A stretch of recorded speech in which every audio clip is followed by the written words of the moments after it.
World के 200 snipers में से एक नाम आपका आता है। 26 वीक की ट्रेनिंग होती है। हम लोग इजराइल गए। नाइट के अंदर आपको कैसे फायरिंग करना है, आप 100 मीटर पर हो, छोटी सी एक मोमबत्ती नीचे जली हुई है, उस मोमबत्ती को देख के आपको अपने टारगेट को खत्म करना है। इंस्ट्रक्टर क्या करेगा, एक विसल होगा, आपको हॉलिस्टर खोलना है, पिस्टल निकालना है, पिस्टल को कॉक करना है, चौथे सेकंड में दोबारा विसल बच जाएगा। सिर्फ इस 4 सेकंड में आपको उस आदमी के हेड पर शूट लगना चाहिए। Lucky Bisht. 139 sniper kills. Roy Jane, NSG Commando, Sniper. आपको जेल भी जाना पड़ा था। राजू पारगाई और अमित आर्य केस पर। ये दोनों कौन थे? दोनों एक बड़े गैंगस्टर्स हैं। जब इनकी किलिंग हुई तो एक ही गोली से दोनों आदमी मरे हैं सर, सिंगल बुलेट से। कंटिन्यू जेल ट्रांसफर हो रही थी मेरी। तो एक जेल में मैं पहुंचा, वो पावरफुल जेलर बोला कि लक्की, मेरी जेल में एक छोटा सा भगदड़ होती है, 2-3 लोग मर जाते हैं। इनडायरेक्ट तरीके से थ्रेट दिया उसने मुझे, कुछ कहना है तुम्हें? मैंने कहा मुझे आदमी को मारने में सिर्फ 2 से 3 सेकंड लगते हैं। शाम को उसने मेरा ट्रांसफर कर दिया है। मेरे जेल जाने से पहले पूरे नॉर्थ को ये पता चल गया था कोई आ रहा है करके। आप सिक्योरिटी ऑफिसर रह चुके हो प्राइम मिनिस्टर की। क्या होती है वो पोजीशन? जब मैं एनएसजी कवर में हुआ करता था, एनएसजी कवर का काम है mobile security. Yogi Adityanath sir के पास भी एनएसजी कवर है। जब भी योगी सर अपने घर से निकले ना, दोबारा उनके घर तक छोड़ने की जिम्मेदारी एनएसजी कवर की है। इंदिरा गांधी के साथ हुआ, उनके बॉडीगार्ड्स के थ्रू शूट आउट कर दिया था, राइट? नहीं, इंदिरा गांधी को बताया था सर, वार्न किया था क्या कि आप अपनी सिक्योरिटी हटाओ, थ्रेट है। उन्होंने नहीं चेंज किया। सीक्रेट सर्विस ऑपरेट कैसे करती है? एक एजेंट अपने देश को छोड़ेगा, पकड़ा गया तो सजाए मौत, और देश डिनाई कर देगा। आज का पॉडकास्ट स्टार्ट करने से पहले मेरी एक रिक्वेस्ट है। 77% लोग जो हमारा पॉडकास्ट देखते हैं वो हमें सब्सक्राइब नहीं करते। सो प्लीज़, अगर हमारे पॉडकास्ट या इस चैनल से आपको कभी भी थोड़ी वैल्यू मिली है तो हमारे चैनल को सब्सक्राइब कर लीजिए, क्योंकि आपका एक सब्सक्राइब हमारी पूरी टीम को बहुत मोटिवेट करता है। एंड मैं आपसे प्रॉमिस करता हूँ कि in return of this subscribe मैं इससे भी बेहतर और ज़्यादा मेहनत से कंटेंट एंड बेटर से बेटर गेस्ट आपके लिए लाता रहूँगा। Enjoy the show. वर्ल्ड की टॉप 200 स्नाइपर शूटर्स की एक लिस्ट है, उसमें सिर्फ एक ही इंडियन का नाम है। That is our today's guest lucky Bisht. ये एक इंडियन सीक्रेट सर्विस एजेंट रह चुके हैं, ये फॉर्मर रॉ एजेंट रह चुके हैं, ये फॉर्मर एनएसजी कमांडो हैं, एंड ये पर्सनल बॉडीगार्ड रह चुके हैं to the top of the top politicians in the country, including PM prime minister Modi and chief minister Adityanath Yogi ji. इनसे हमने बात करी है कि इंडियन सीक्रेट सर्विस एंड रॉ एजेंसीज काम कैसे करती है, कैसे सीक्रेट मिशंस को कंडक्ट किया जाता है, इंडिया में Z+ सिक्योरिटी किन्हें मिलती है, इंडियन जेल्स की रियलिटी क्या है, इंडियन सीक्रेट सर्विसेज जो होते हैं वो किस तरीके से ऑपरेट होते हैं, कैसे किसी जेल में स्मगलिंग होती है। वर्ल्ड वाइड जब स्पाई किसी भी कंट्री में होना इलीगल है, इट्स नॉट अलाउड, तो कैसे वर्ल्ड की कंट्रीज, सारी कंट्रीज अलग अलग देशों में अपने स्पाइस को ऑपरेट करती है। इन सब के बारे में हमने बात करी है हमारे आज के गेस्ट लकी बिश्त से, जिन्हें एक टैग भी दिया गया था कि वो रॉ हिटमैन हैं, क्योंकि ये इतने ज़्यादा ब्रूटली एंड इफेक्टिवली ट्रेन थे।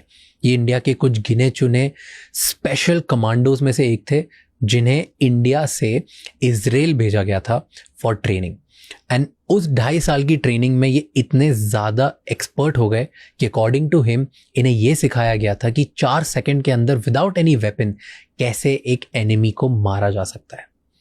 इन सब के बारे में हमने आज के एपिसोड में बात करी है। Enjoy the show. It's very important to understand how things work at a global level.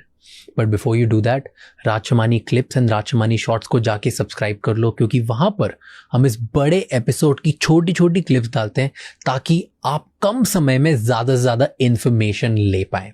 And इस पूरे एपिसोड का ऑडियो एक्सपीरियंस स्पॉटिफाई पर अवेलेबल है, जहाँ पर जाके आप हमें फॉलो कर सकते हैं। Enjoy the show.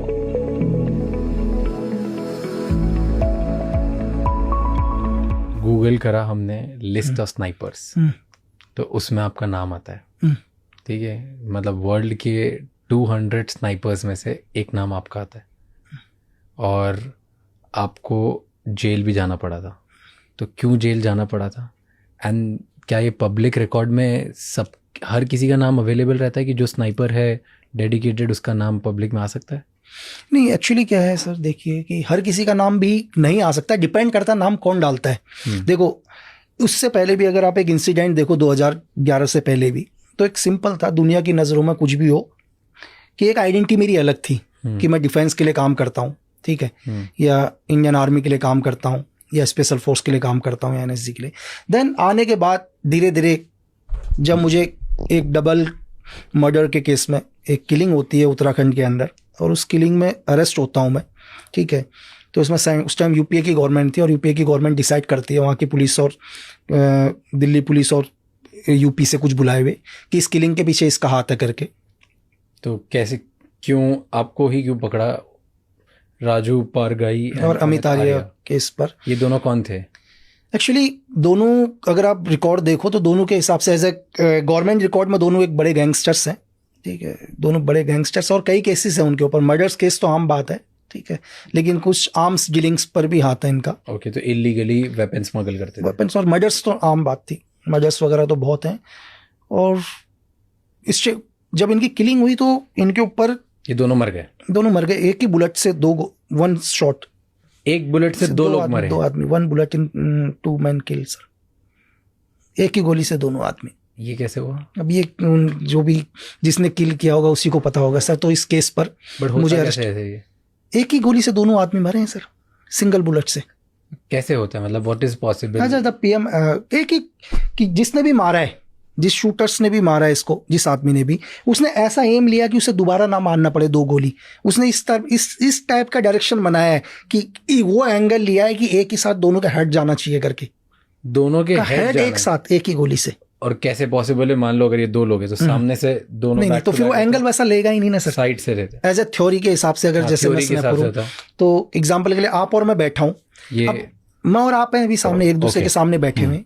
अगर कोई स्नैपर होगा, अगर मेरी थ्योरी के हिसाब से अगर कोई चलता है तो 100% या तो आपके बैक से मुझे मारेगा या मेरे बैक से आपको मारेगा, दाएं बाएं से नहीं मारेगा, ठीक है। क्योंकि एक गोली मारने के बाद तो रीलोड करेगा, तो इतनी देर में मैं रेडी हो जाऊंगा, सेकंड्स के फर्क में।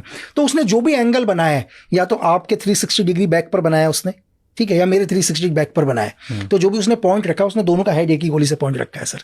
तो उस हेड से फिर इस हेड से पार एक ही।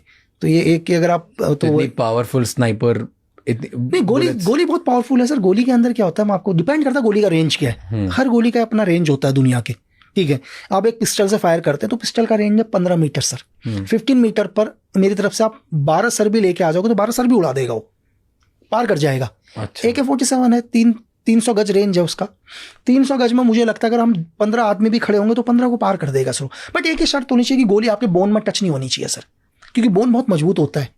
बोन को गोली नहीं पार कर पाती, एकदम से तोड़ देगी, पार नहीं कर पाएगी। एक बुलेट से 2 लोगों को मार दिया, 2 लोगों को, दोनों टॉप गैंगस्टर्स को, दोनों टॉप। कई केसेस, तो फिर कभी केस प्रूफ नहीं हुआ सर। तो इसके चक्कर में आपको जेल में डाला?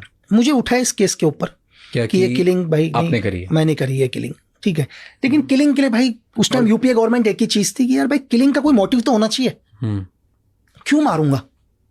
चलो एक कोई मतलब नहीं, हम कहीं जानते ही नहीं, लेकिन मारेगा क्यों आदमी? लेकिन सबसे बड़ी दिक्कत यूपीए गवर्नमेंट के लिए यही आ गया, किलिंग का रीजन क्या डालें करके, ठीक है, कि रीजन क्या डालें किलिंग का। बट क्या मतलब 1000 लोग और मार सकते थे, आपको क्यों उठाया?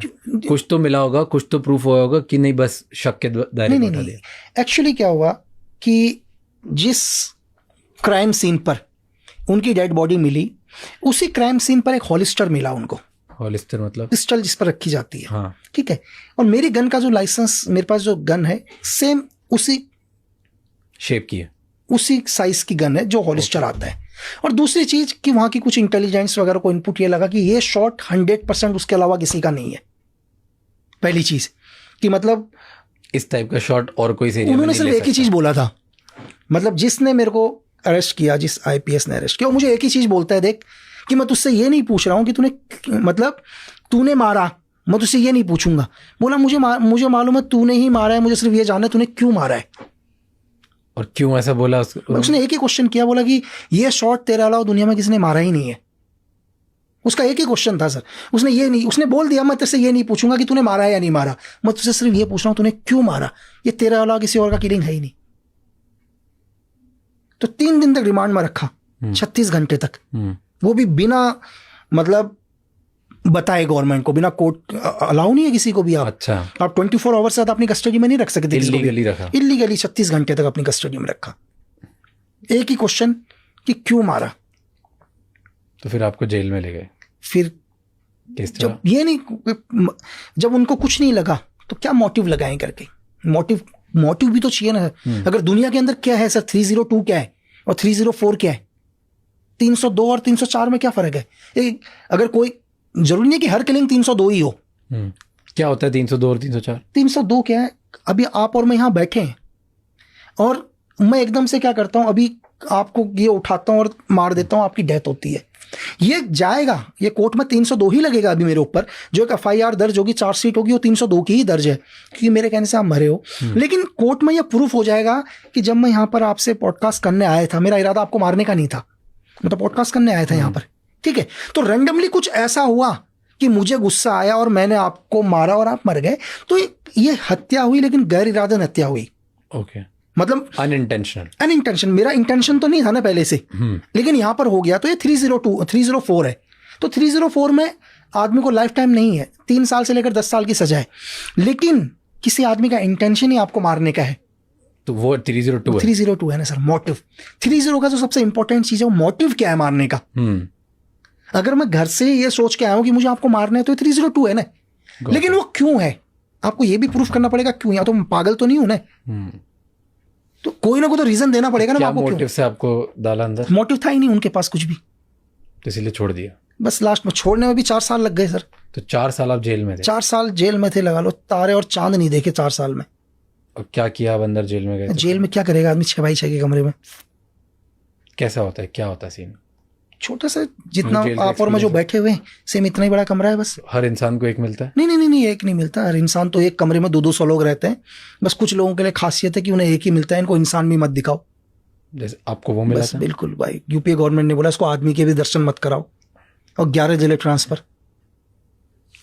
एक करके बात करते हैं इस पे, एक एक डिटेल बहुत जरूरी है, ठीक है। तो आप जेल में गए? जेल में गया, जेल में गए और इतना सा रूम में अकेले आप ही थे? 6x6 के तो कमरे। वहां पे काला था, मतलब वहां पे सनलाइट भी नहीं होती, ऐसा कुछ? कुछ नहीं होता, कुछ भी नहीं, एक दरवाजा है बस लोहे का, तो ऐसा, और वही बहुत अंदर जाकर, बहुत अंदर। तो वहां सनलाइट भी अलाउड कुछ सनलाइट, वो तो सनलाइट आपको सुबह 7 बजे खोलेंगे वो लोग, 7 बजे खोलने के बाद 2-3 घंटे आपको निकालेंगे, फिर दोबारा अंदर डाल देंगे, बस इतना ही है। तो बाकी लोग पूरे दिन बाहर रहते हैं? बाकी लोग तो बाहर रहते हैं, तो स्पेशल कुछ लोगों के लिए, कुछ लोगों के लिए अंदर। तो आपको स्पेशली ऐसे डाला? स्पेशली बिल्कुल 6x6 के कमरे में। ओके। वो भी और हरासमेंट करने के लिए कि नहीं, और हरासमेंट करो। कैसे? क्योंकि कोई दोस्त है वो मिलने आने वाला है, एग्जाम्पल के लिए कि मुंबई में अंधेरी में रखा है और अंधेरी में आप ही आ गए मुझसे मिलने के लिए। अब आप भी मुझसे ना मिलने आओ तो इसको एक काम कर दो, इसको गुजरात भेज दो और दूर कर दो, ताकि इससे मिलने वाला भी ना आ पाए कोई हफ्ते में, महीने में एक। और मेंटली टॉर्चर। तो कोई मिलने नहीं आ पाता था आपको? इतनी दूर कहाँ आएगा मिलने के लिए? कहाँ पे थे आप? अलग अलग 11 जेलें ट्रांसफर। 11 जेल।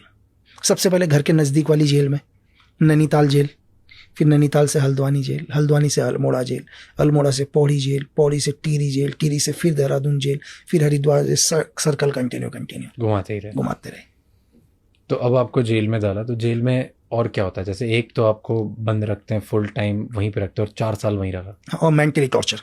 मेंटली टॉर्चर क्या होता है? मेंटली टॉर्चर एग्जांपल के लिए कि कोई मिलने वाला आया है, मिलने ही नहीं देंगे, सीधा बोल देंगे भाई, अब क्या बोलेंगे, आप ही आए मिलने के लिए, फॉर एग्जांपल, यार चलो मिल लेते हैं यार, अपना दोस्त है, मेरे को बताएंगे नहीं, आपको बोलेंगे कि ठीक है वेट करो, हम पूछ रहे हैं, आपका वो आधार कार्ड की फोटो स्टेट ले जाएंगे, उसको वहीं होल्ड करके रखेंगे, वो बोलेंगे वो मिलना नहीं चाह रहा है।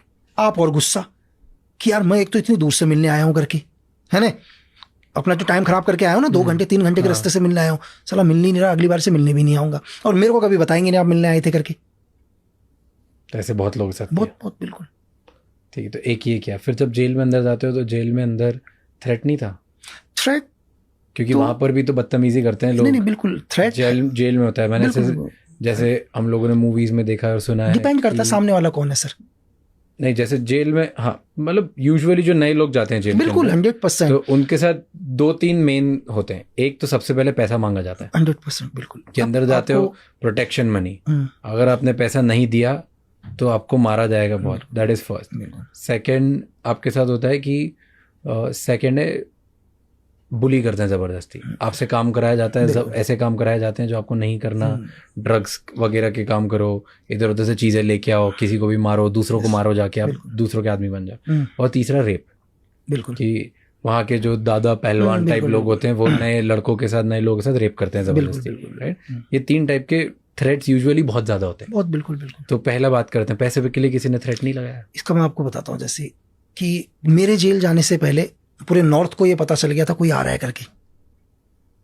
पूरा, मैं जेल 3 दिन के बाद जा रहा था, लेकिन पूरे नॉर्थ इंडिया को ये पता चल गया था कि कोई जेल आ रहा है करके, है ना? वो सिर्फ ये देखना चाह रहे थे है कौन। पहले तो जो भी बड़े बड़े गैंगस्टर्स थे, ठीक है, वहां के सबसे पता था कि कोई पूरा क्यों कोई ऐसे? कौन सब उस टाइम यूपीए गवर्नमेंट पावर में, यूपीए गवर्नमेंट पावर में एक आदमी जिसने हत्याओं पर हत्याएं कर रखी हैं, दूसरा उसका स्कूटर दबा के हत्या कर रखी है, आर्म्स की उनकी पूरी डीलिंग चलती है नेपाल से, डायरेक्ट स्टेट के क्या कहते हैं बड़े मिनिस्टर से लेकर सेंटर के मिनिस्टरों का उनके हाथ, उनको किसी ने मार दिया सर। जो वो कैसा होगा मारने वाला, नहीं समझे? वो उसको देखने के लिए। दूसरा, पूरे न्यूज़ों के अंदर लोगों को पता ही नहीं है क्या है, हर न्यूज़ वाले अपना अलग बोल रहे। एक न्यूज़ वाला बोल रहा है तो ब्लैक कैट कमांडो है करके, दूसरा बोल रहा नहीं स्पेशल फोर्स का आदमी है, तीसरा बोल रहा नहीं कि क्या कहते हैं अपने अलके अडवाणी का सिक्योरिटी ऑफिसर है, चौथा बोल रहा सीक्रेट सर्विस में है। दुनिया को तो यही भ्रम, ये है कौन करके। लेकिन आपका नाम हर जगह चल रहा है, हर जगह नाम, हर जगह, मतलब लोग सिर्फ देखने की बिश्त चल रहा था, लोग सिर्फ देखने के लिए तरस रहे थे कि है कौन करके, इतना कि कौन है करके, है ना? मतलब कि कोई अपनी जेल में रखने 11 जेलर क्यों ट्रांसफर, कि जेलर मार साहब इसको अपनी जेल नहीं रखूंगा करके, ये क्यों आया ये भी नहीं पता अभी तो। अच्छा, तो 3 दिन से माहौल बना हुआ था कि जेल सिर्फ लोग तरस, मतलब ये है कौन करके, जो बड़े बड़े गैंगस्टर हैं ये है कौन। दूसरी चीज, बड़े गैंगस्टर की साला कहीं अंदर तो कोई गेम नहीं होने वाला, पहली चीज। सब उसमें डर थे, उसमें कि भाई कोई और प्लान तो नहीं है सीक्रेट सर्विस का। दूसरा, जेलर को, सुप्रीडेंटेंट को मेरी जेल में रखूंगा, साला किसी को और को तो गिराने नहीं आ रखा अंदर कि मेरी भी नौकरी जाए करके, एक तो वो रखने के लिए तैयार नहीं, ठीक है। दूसरा, जेल का सबसे वो अलग, सिर्फ लोग, मतलब लोग जेल में भी ऐसे देख रहे हैं जैसे कोई एलियन आ रखा है करके, है ना? कोई एलियन आ रखा है कि ऐसा कौन है, ऐसा कौन है करके। ये लगा लो कि एक दिन मैं सिर्फ मेडिसिन लेने गया, मुझे शाम को थोड़ी दवाई चाहिए थी, है ना? तो दवाई मिलने में भी 1 घंटा लगता लाइन। मैंने सिर्फ बोला कि दवाई लेने चाहिए, सुप्रीडेंटेंट तक मैसेज पहुंचाया, 2 पुलिस वाले 7 भेजे, वहां लंबी लाइन लगी, सबको हटा के एक दवाई दो करके, कि ज्यादा देर इसको रोकना नहीं है इधर करके, कहीं दवाई लेना तो बहाना नहीं है करके लोगों का। बट वहां के कभी किसी जेलर ने कभी तो अपना पावर दिखाया होगा, थ्रेट दिया होगा। कंटिन्यू जेल ट्रांसफर हो रही थी मेरी, जेल पर जेल ट्रांसफर। तो एक जेल में मैं पहुंचा तो सुबह एक हेड कांस्टेबल आया मेरे पास, बोला सुप्रीडेंटेंट सर बुला रहे हैं। मैंने कहा ठीक है। गया मैं, जाने के बाद बैठा वो पावरफुल जेलर बोला कि लक्की, पढ़ते बोला देख मेरी जेल में बहुत डिसिप्लिन चाहिए होता है मेरे को। बोला ये सीक्रेट सर्विस नहीं है, स्पेशल फोर्स नहीं है, यहाँ मेरा कानून चलता है ना? क्योंकि उसने देख लिया था ऑलरेडी इसके 6 या 7 ट्रांसफर हो रखे हैं, तो कोई जेलर इसको रखने के लिए रेडी नहीं है, ठीक है। और एक्चुअली क्या होता है, कभी भी कोई जेलर कभी नहीं चाहता कि कोई गैंगस्टर, कोई क्रिमिनल, एनीवन, कोई भी उसकी जेल से चला जाए, क्योंकि उसके ऊपर भी बात है ना यार, कि आपकी जेल के अंदर आप 5000 लोगों को रख रहे हो, एक आदमी को आप कंट्रोल नहीं कर पा रहे हो, तो उसका मतलब आप सक्षम नहीं हो कि एक आदमी को आप नहीं सही कर पा रहे हो करके। तो कोई नहीं चाहता कि उसकी जेल से कोई जाए। हर जेलर चाहता मेरी जेल में दुनिया का कोई भी आ जाए, मेरी जेल में रह ले, क्योंकि जाएगा तो उसकी दिक्कत है ना, उसको झेल नहीं पाया तो बड़े को क्या झेलेगा। तो उसने बोला कि यही चीज़ कि भाई मेरी जेल में डिसिप्लिन ये वो चीज़ है, और बोला बाकी जेलों जैसा यहाँ नहीं चलेगा। और बोलता एक चीज़ और है मेरी जेल में खास। तो मैं भी सुन रहा, मैंने कहा से। बोला मेरी जेल में एक छोटा सा भगदड़ होती है, और उस भगदड़ में 2-3 लोग मर जाते हैं। तो इनडायरेक्ट तरीके से थ्रेट दिया उसने मुझे, ठीक है। तो मैं खड़ा, फिर बोला हाँ ठीक है। बोला कुछ कहना है तुम्हें? तो मैं उसको देखा, यार मैं तो समझ ही गया ये तो थ्रेट ही है करके। मैंने कहा सर कि मुझे नहीं पता, मैंने कहा कि आदमी को मरने में कितना टाइम लगता है। मैंने कहा कोई बहुत तंदुरुस्त आदमी होगा, मतलब फिट, अगर उसका गला भी दबाएंगे तो मैंने कहा शायद 1 मिनट जिंदा रह ले, 50 सेकंड रह ले, है ना। मैंने कहा सर कि मुझे आदमी को मारने में सिर्फ 2 से 3 सेकंड लगते हैं, बस वो मेरे रेंज में आना चाहिए। और मैंने कहा अब अगर तेरी जेल में कोई मर गया तो 302 में तुम भी मेरे साथ ही आओगे अंदर। अब वो मैं मेरे को यूँ देखा चीज़ें करके, तो उसको भी लग गया कि मैंने क्या बोला करके, क्योंकि वो मुझे थ्रेट दिया। तो मैंने कहा यार भाई तुम मुझे थ्रेट मत दो, है ना, तुम मुझे मत दो थ्रेट भाई, क्योंकि तो मुझे क्या दिखाओगे यार, जेल 6x6 के कमरे, है ना। मैंने मौत से भी बदतर वक्त में जी के गुजार के आया हूँ, बहुत बुरा, है ना। मैं ऐसी ऐसी जगह रहकर आया हूँ कि कई बार लगता था कि अगर सच में ईश्वर है तो यार ये गोली लग जाए करके। मतलब ऐसे भी लाइफ में ऑपरेशन रहे कि इतना परेशान हो गए हैं ना, लगता था कि एक सेकंड के लिए गोली पड़ जाए तो वो ज़्यादा बेटर है इस लाइफ से। तो वो लाइफ हम जी के आए हैं, तो यार ये क्या दिखाएगा करके, है ना। तो भाई वो यूँ देखा और कुछ नहीं, शाम को ही उसने मेरा ट्रांसफ़र कर दिया यार, शाम को ही ट्रांसफ़र कर दिया। और ट्रांसफ़र भी कब किया, जब सारे दरवाजे बंद हो गए, शाम को ट्रांसफ़र। तो ऐसा आपने क्यों बोला कि 2 से 3 सेकंड लगते हैं? अरे सर इतना परेशान, एक चीज़ 6 जेलें ट्रांसफ़र हो चुकी हैं भाई। परेशान है ना भाई, 6 जेलें ट्रांसफ़र। क्योंकि आज भी मैं अपने घर जाता हूँ तो मुझे मेरे बिस्तर पर नींद आती है ना। मुझे दूसरे के घर में भी थोड़ा सा टाइम लगता है नींद आने में। एक तो मैं दुनिया की सबसे बुरी जगह पर रह रहा हूँ, मैं जेल में रह रहा हूँ, सबसे बुरी जगह। वहां भी एडजस्ट होने की कोशिश करता हूँ 2-1 महीने के अंदर, तुम मुझे वहां से भी ट्रांसफर कर देते हो। और तुमने मुझे यहाँ अभी अपनी जेल में रख रखा है 6x6 के कमरे में, ठीक है, जिस कमरे में सांस लेने में भी दिक्कत हो रही है, तुम मुझे वहां भी थ्रेट दे रहे हो। तुम क्या कर लोगे इससे ज्यादा? अब तुम मुझे इससे ज्यादा करोगे क्या, बताओ? कुछ नहीं कर सकते ना, इससे ज्यादा कुछ है ही नहीं ना सर। तुम तो मुझे जीते जी नर्क दिखा रहे हो, तो इससे ज्यादा क्या दिखाओगे भाई? मतलब ये कह रहा हूं कि आप मौत मांग लोगे जेल के अंदर, क्या होगा? आप उस रूम में सोए होंगे जिस रूम में 50 लोगों के लिए जगह है, वहां 500 सो रहे होंगे। अगर एक आदमी सो रहा हो तो पलट ही नहीं सकते आप। मतलब आपको पलट करने के लिए 50 लोगों को पलटाना पड़ेगा, पलट जा भाई। ये जेल के हाल हैं, हर जेल में लगभग, हर जेल में यही है यार आज के टाइम में। किसी भी जेल में आप चले जाओ तो फिर तो जैसे अब ये तरीका है, फिर और क्या होता है? दूसरा टॉयलेट साफ करवाना, दिन भर ये चीजें करना, ठीक है। मतलब खाना ऐसा होगा कि आप हमारे घरों के तो कुत्ते फिर भी ठीक होंगे, बाहर के कुत्ते के सामने रख दो तो वो भी नहीं खाएगा यार। एक बारी तो वो कुत्ता भी 2-3 दिन कहेगा मैं भूखा रह लेता हूं करके। पैसा चीज है, कितना पैसा लाएगा आदमी? जबरदस्ती फोन करवा लेंगे उससे, ठीक है। अब क्या करे बेचारा, फोन करवाएंगे, हाँ भाई एक काम कर, 50,000, 1 लाख, 10 लाख, जिसकी जैसी औकात है पैसा मांग लेंगे उससे। सबका बैकग्राउंड सबको पता, सबका बैकग्राउंड सबको पता होता। नहीं होगा ब्लेड मरवा देंगे चेहरे पर 2 मिनट में। वो रख रखे हैं उन्होंने टूटन सारे के सारे, जा उसके ब्लेड मार दे, एक ब्लेड मार देगा। अच्छा, जेल के अंदर आपको किसी ने मार भी दिया, आप कंप्लेन कहाँ करोगे? चलो बाहर अगर आपको कोई परेशान कर रहा है तो कंप्लेन तो पुलिस में करोगे ना आप। अब जेल में कंप्लेन कहाँ करोगे सर? तो मुझे तो लगता था कि साला सबसे भ्रष्ट हिंदुस्तान में ये है। मुझे जेल पता चला तो मुझे लगा इससे ज्यादा भ्रष्ट कोई है ही नहीं। क्या आपको लगता है कि जेल के अंदर, तिहाड़ के अंदर भी एक खैनी का पैकेट 1500 रुपए में बिक रहा है? क्या बिना जेल प्रशासन की मर्जी के वहां जा रहा होगा? क्या जेल के अंदर एक मोबाइल फोन जेल के अंदर 10-10 लाख रुपए का मोबाइल फोन जा रहा है, क्या परमिशन के बिना जा रहा होगा? आप बताओ एक बारी।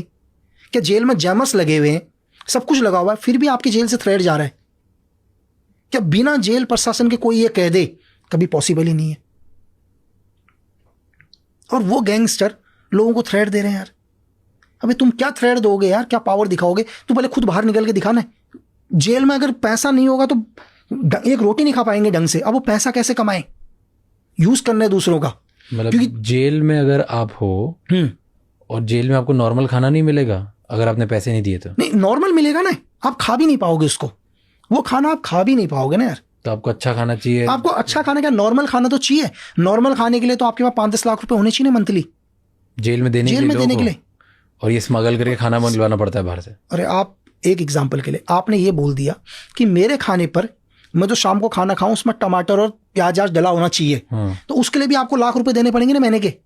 जेलर को जो जाएगा सब जगह से ऊपर तक जाएगा वो, मतलब सब बटेगा। सिर्फ आपको आपके खाने के अंदर सिर्फ प्याज और टमाटर का छोंका चाहिए तो उसके लिए भी लाख रुपए देने पड़ेंगे ना यार। और आपको कुछ नहीं करना, आपके अपने दोस्त अपने परिजनों से बात करनी है ना, कुछ नहीं, बात करने के लिए भी महीने का 5 लाख रुपए देना पड़ेगा आपको। आपके तक एक मोबाइल आएगा चुपचाप से, सिर्फ बात करने के लिए। थ्रेड तो बहुत दूर की बात है, तो वो पैसा कहां से आएगा? और रेप्स होते हैं जेल में।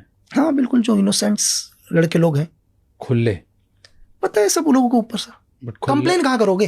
खुले रेप्स होते हैं और तो जो इनोसेंट लोग होते हैं वो पुलिस में कंप्लेंट नहीं करते। तो किसको करोगे, किसको कंप्लेन? जेलर को। अरे जेलर, वो तो पूरा प्रशासन एक ही है ना। वो चाहेंगे तो उनकी मर्जी के बिना तो सुई भी नहीं हिलेगी ना। मैंने आपको क्या बोला? और उनको पता होता है कौन रेप कर रहा है, कौन एवरीथिंग, सब पैसे कुछ खा रहा है। अरे मैंने आपसे क्या बोला? आपका घर है, आपका अपना घर है, आपके घर के अंदर क्या हो रहा है आपको पता होगा नहीं होगा? बिल्कुल होगा। तो बस ये कोई आदमी कह दे, दुनिया का कोई भी आदमी, कि मेरे घर के अंदर क्या हो रहा है मुझे नहीं पता, तो मैं कहता हूँ या तो तू सच में बहुत ही सीधा है या दुनिया का सबसे बड़ा बेवकूफ है। अब वो डिसाइड कर ले भाई। और ये हर जेल में आपका सेम एक्सपीरियंस था? यार एक जेलर की सैलरी कितनी है?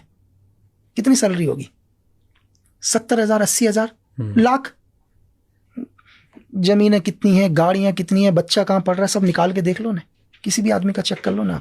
जेलर बहुत दूर सर। एक छोटा सा अगर जेल का एक जेल सिपाही भी होगा ना, आप उसके मंथली सैलरी पूछो, ठीक है, 50,000, 40,000, और उससे पूछना भाई तेरे ड्यूटी ज्वाइन करने के बाद तो कितने की जमीनें ले चुका है अभी तक, है ना? तेरे नाम पर, तेरे परिवार के नाम पर कितने की जमीन है? ये आप कहीं भी लेवल पर ले लो सर। एक धंधा चल रहा है, मैंने आपको छोटा सा बताया कि एक नॉर्मल एक बीड़ी का बंडल, एक 10 रुपए का बीड़ी का बंडल 500 रुपए में बिक रहा है। वो पैसा जा कहां रहा है? जेल के अंदर सब हो रहा है। अगर वो नशे की आदत डालेंगे, नशा ही बंद हो जाएगा तो कमाएंगे कैसे? तो वो खुद ही स्मगल करवाते हैं, खुद ही सब कुछ उनकी मर्जी का, सारे ड्रग, सारी सिगरेट, दारू। 100 में से हो सकता है एक आदमी ईमानदार हो, मैं हर एक के ऊपर नहीं लूंगा, एक आदमी ईमानदारी भी होगा, लेकिन वो कुछ नहीं कर पाएगा इतनों के बीच में। जहां 100 करप्ट होते हैं ना, एक आदमी कुछ नहीं कर पाता। क्या कर लेंगे? उसकी ड्यूटी बाहर लगा देंगे।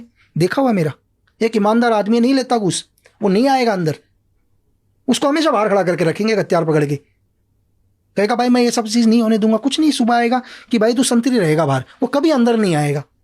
क्योंकि अंदर जो आ रहे हैं पूरे नशे में सबका हिस्सा हो रहा है, जितना वहां के खाना बन रहा है उसमें हिस्सा हो रहा है, जितने मुलाकात में पर्ची जा रही है।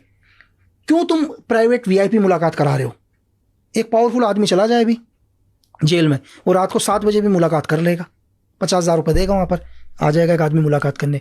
बाकी आम लोगों के लिए तो हफ्ते में 2 दिन मुलाकात है, वो तो 50,000 रुपये दे रहा है, 2 मिनट मुलाकात कर लिया उसने। वो पैसा कहां जा रहा है? कि इनकी परमिशन के बिना, इन्हें सब पता होता है कब छापा पड़ेगा जेल में, सब पता होता है इन्हें कि कल जेल में छापा पड़ सकता है, मोबाइल गायब करवा देंगे। एंड जितने भी पावरफुल लोग होते हैं, जो बहुत रईस होते हैं, पैसे वाले होते हैं, बिल्कुल उनको ट्रीटमेंट अलग मिलता है? अलग, फुल VIP ट्रीटमेंट पूरा। सेल भी अलग, सब अलग। VIP treatment sir. मैं एक नाम नहीं बताऊंगा, हिंदुस्तान के एक बहुत बड़े बिजनेस टाइकॉन, जिनका बेटा एक मर्डर केस में था, उनके बाप ने तो 5 स्टार होटल खरीद लिया था सर, तिहाड़ के बगल में। और 5 स्टार होटल किसके लिए था पता है? सिर्फ तिहाड़ के कर्मचारियों के लिए, प्राइवेट के लिए बंद।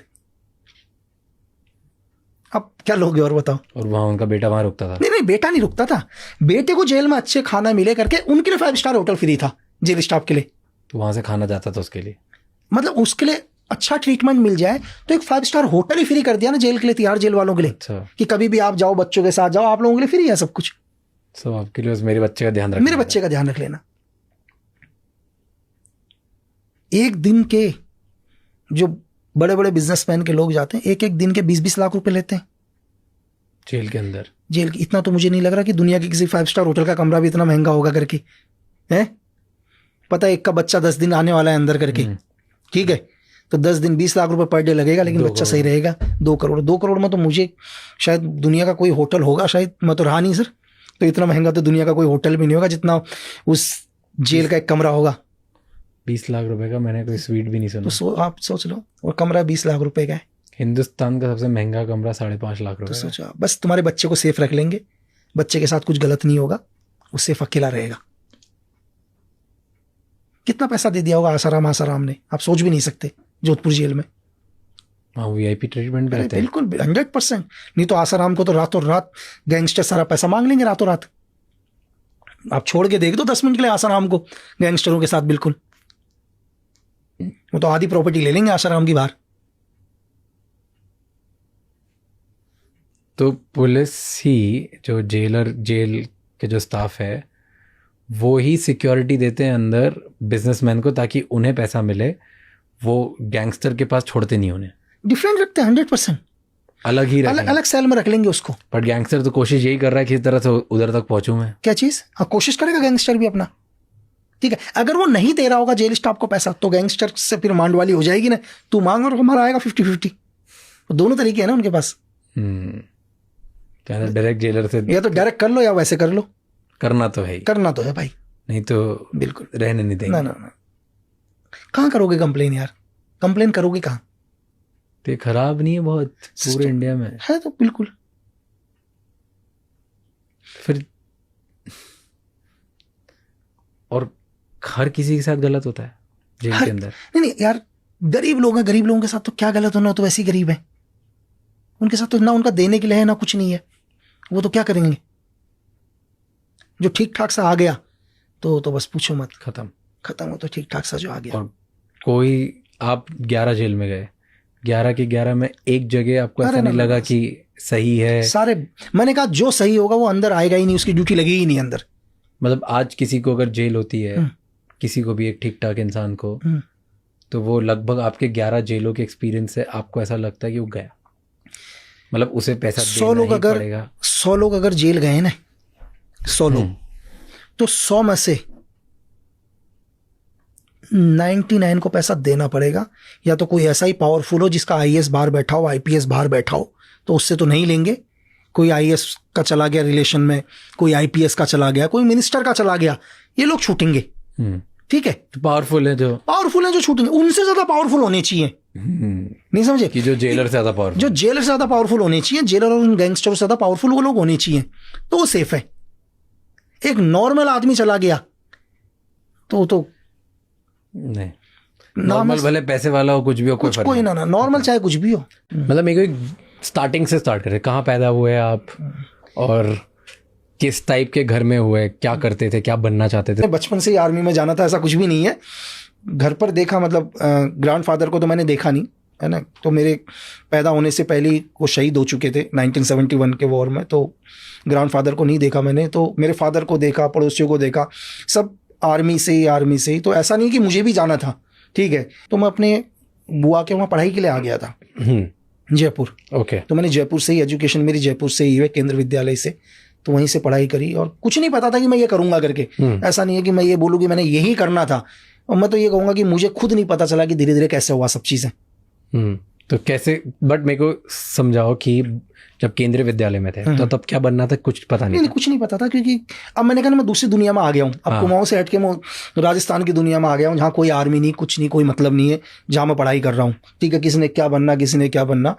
तो नॉर्मली तरीके से क्या है कि जैसे जब मैंने ज्वाइनिंग करी थी तो उसमें गवर्नमेंट ने एक चीज़ डिसाइड किया कि जितने भी, मतलब जो भी आर्मी, एयरफोर्स, नेवी से जिनके फादर ने जो भी सर्व किया, तो हम उनको ज्वाइनिंग देंगे, एक एक्स्ट्रा कोटा। अच्छा, एग्जाम्पल जो पहले से हैं, ओके, तो उनको एक थोड़ा सा, मतलब इंडियन आर्मी की तरफ से वो मिल रहा है यार, लेवरेज कि हम इनके बच्चों को लेते हैं करके। तो एक नॉर्मली तरीके से कॉलिंग लेटर हमारे घर पर भी आया। अच्छा, कि अगर आपके बच्चे को ज्वाइन करना है तो हम ज्वाइन कर सकते हैं करके। तो मेरे घर वालों ने भी मुझे बोला, तो पहले तो मुझे बोला यार, मैंने कहा नहीं भाई, मैं तो शायद उस टाइम मैं 11th में ही पढ़ाई कर रहा था। मैंने कहा नहीं जाना करके, मैंने तो मेरे फादर बोले यार चला जा, ट्राई तो मार ले करके। तो मैंने कहा नहीं, तो बोले कि मैं इतनी दूर कैसे जाऊंगा करके। मुझे लगा यार मैं कभी गया ही नहीं यहाँ से, मतलब जयपुर से मैं नागालैंड जाऊँ कैसे। तो मेरे घर वालों ने बोला तुझे इतना पैसा देंगे, इतना। तो मुझे पैसा लगा यार कि मुझे 600-700 रुपये मिल रहे हैं, और 600-700 रुपये तो मेरे यहाँ भाई साल भर चलेंगे पूरे के पूरे। तो जो मुझे पैसे मिल रहे थे, उस पैसे को अगर मैं खर्च भी करूँगा वहाँ पहुँचने में, तो फिर भी मेरे 300-400 रुपये बच रहे थे। तो मुझे सिर्फ उस चीज़ के लिए कि मैं चला जाऊँ करके, 600-700 रुपये से मैं आराम से अपना साल निकालूंगा करके। तो नॉर्मली तरीके से मैं नागालैंड गया, और नागालैंड मतलब जो भी मेरे डॉक्यूमेंट्स थे वो तो उत्तराखंड के ही थे। तो हर स्टेट को अलग अलग डिवाइड किया हुआ था उन्होंने, स्टेट डिस्ट्रिक्ट वाइज। तो जब भी मेरा नंबर आया तो मैं वहाँ गया और अपना एक सेंटर में जो भी अपना फिजिकल वगैरह दिया, पूरा का पूरा फिजिकल वगैरह देने के बाद जो भी उनके टेस्ट थे सारे कंप्लीट करे, और वापस फिर कुछ दिन के बाद वापस आ गया, और मैं भूल गया उन चीज़ को दोबारा। ठीक है, तो फिर अपना आराम से दोबारा अपना पढ़ाई, वो चीज़ें नॉर्मल। तो कुछ दिन के बाद एक लेटर आ गया कि आप दोबारा भेजो करके, ओके, री मेडिकल के लिए। और मेडिकल होने के बाद फिर नॉर्मली फिर वापस आ गए। फिर देन सडनली एक 6 महीने के बाद आता है कि आप ज्वाइन हो गए हो करके, आप सिलेक्ट हो गए। आप सिलेक्ट हो। और आप कितने साल के थे तब? मैं शायद उस टाइम 16 साल 6-7 महीने का था, क्योंकि कसम पीरियड होने तक जब भी आप कसम खाते हैं तो आपकी जो एज होती है वो 18 साल होनी चाहिए।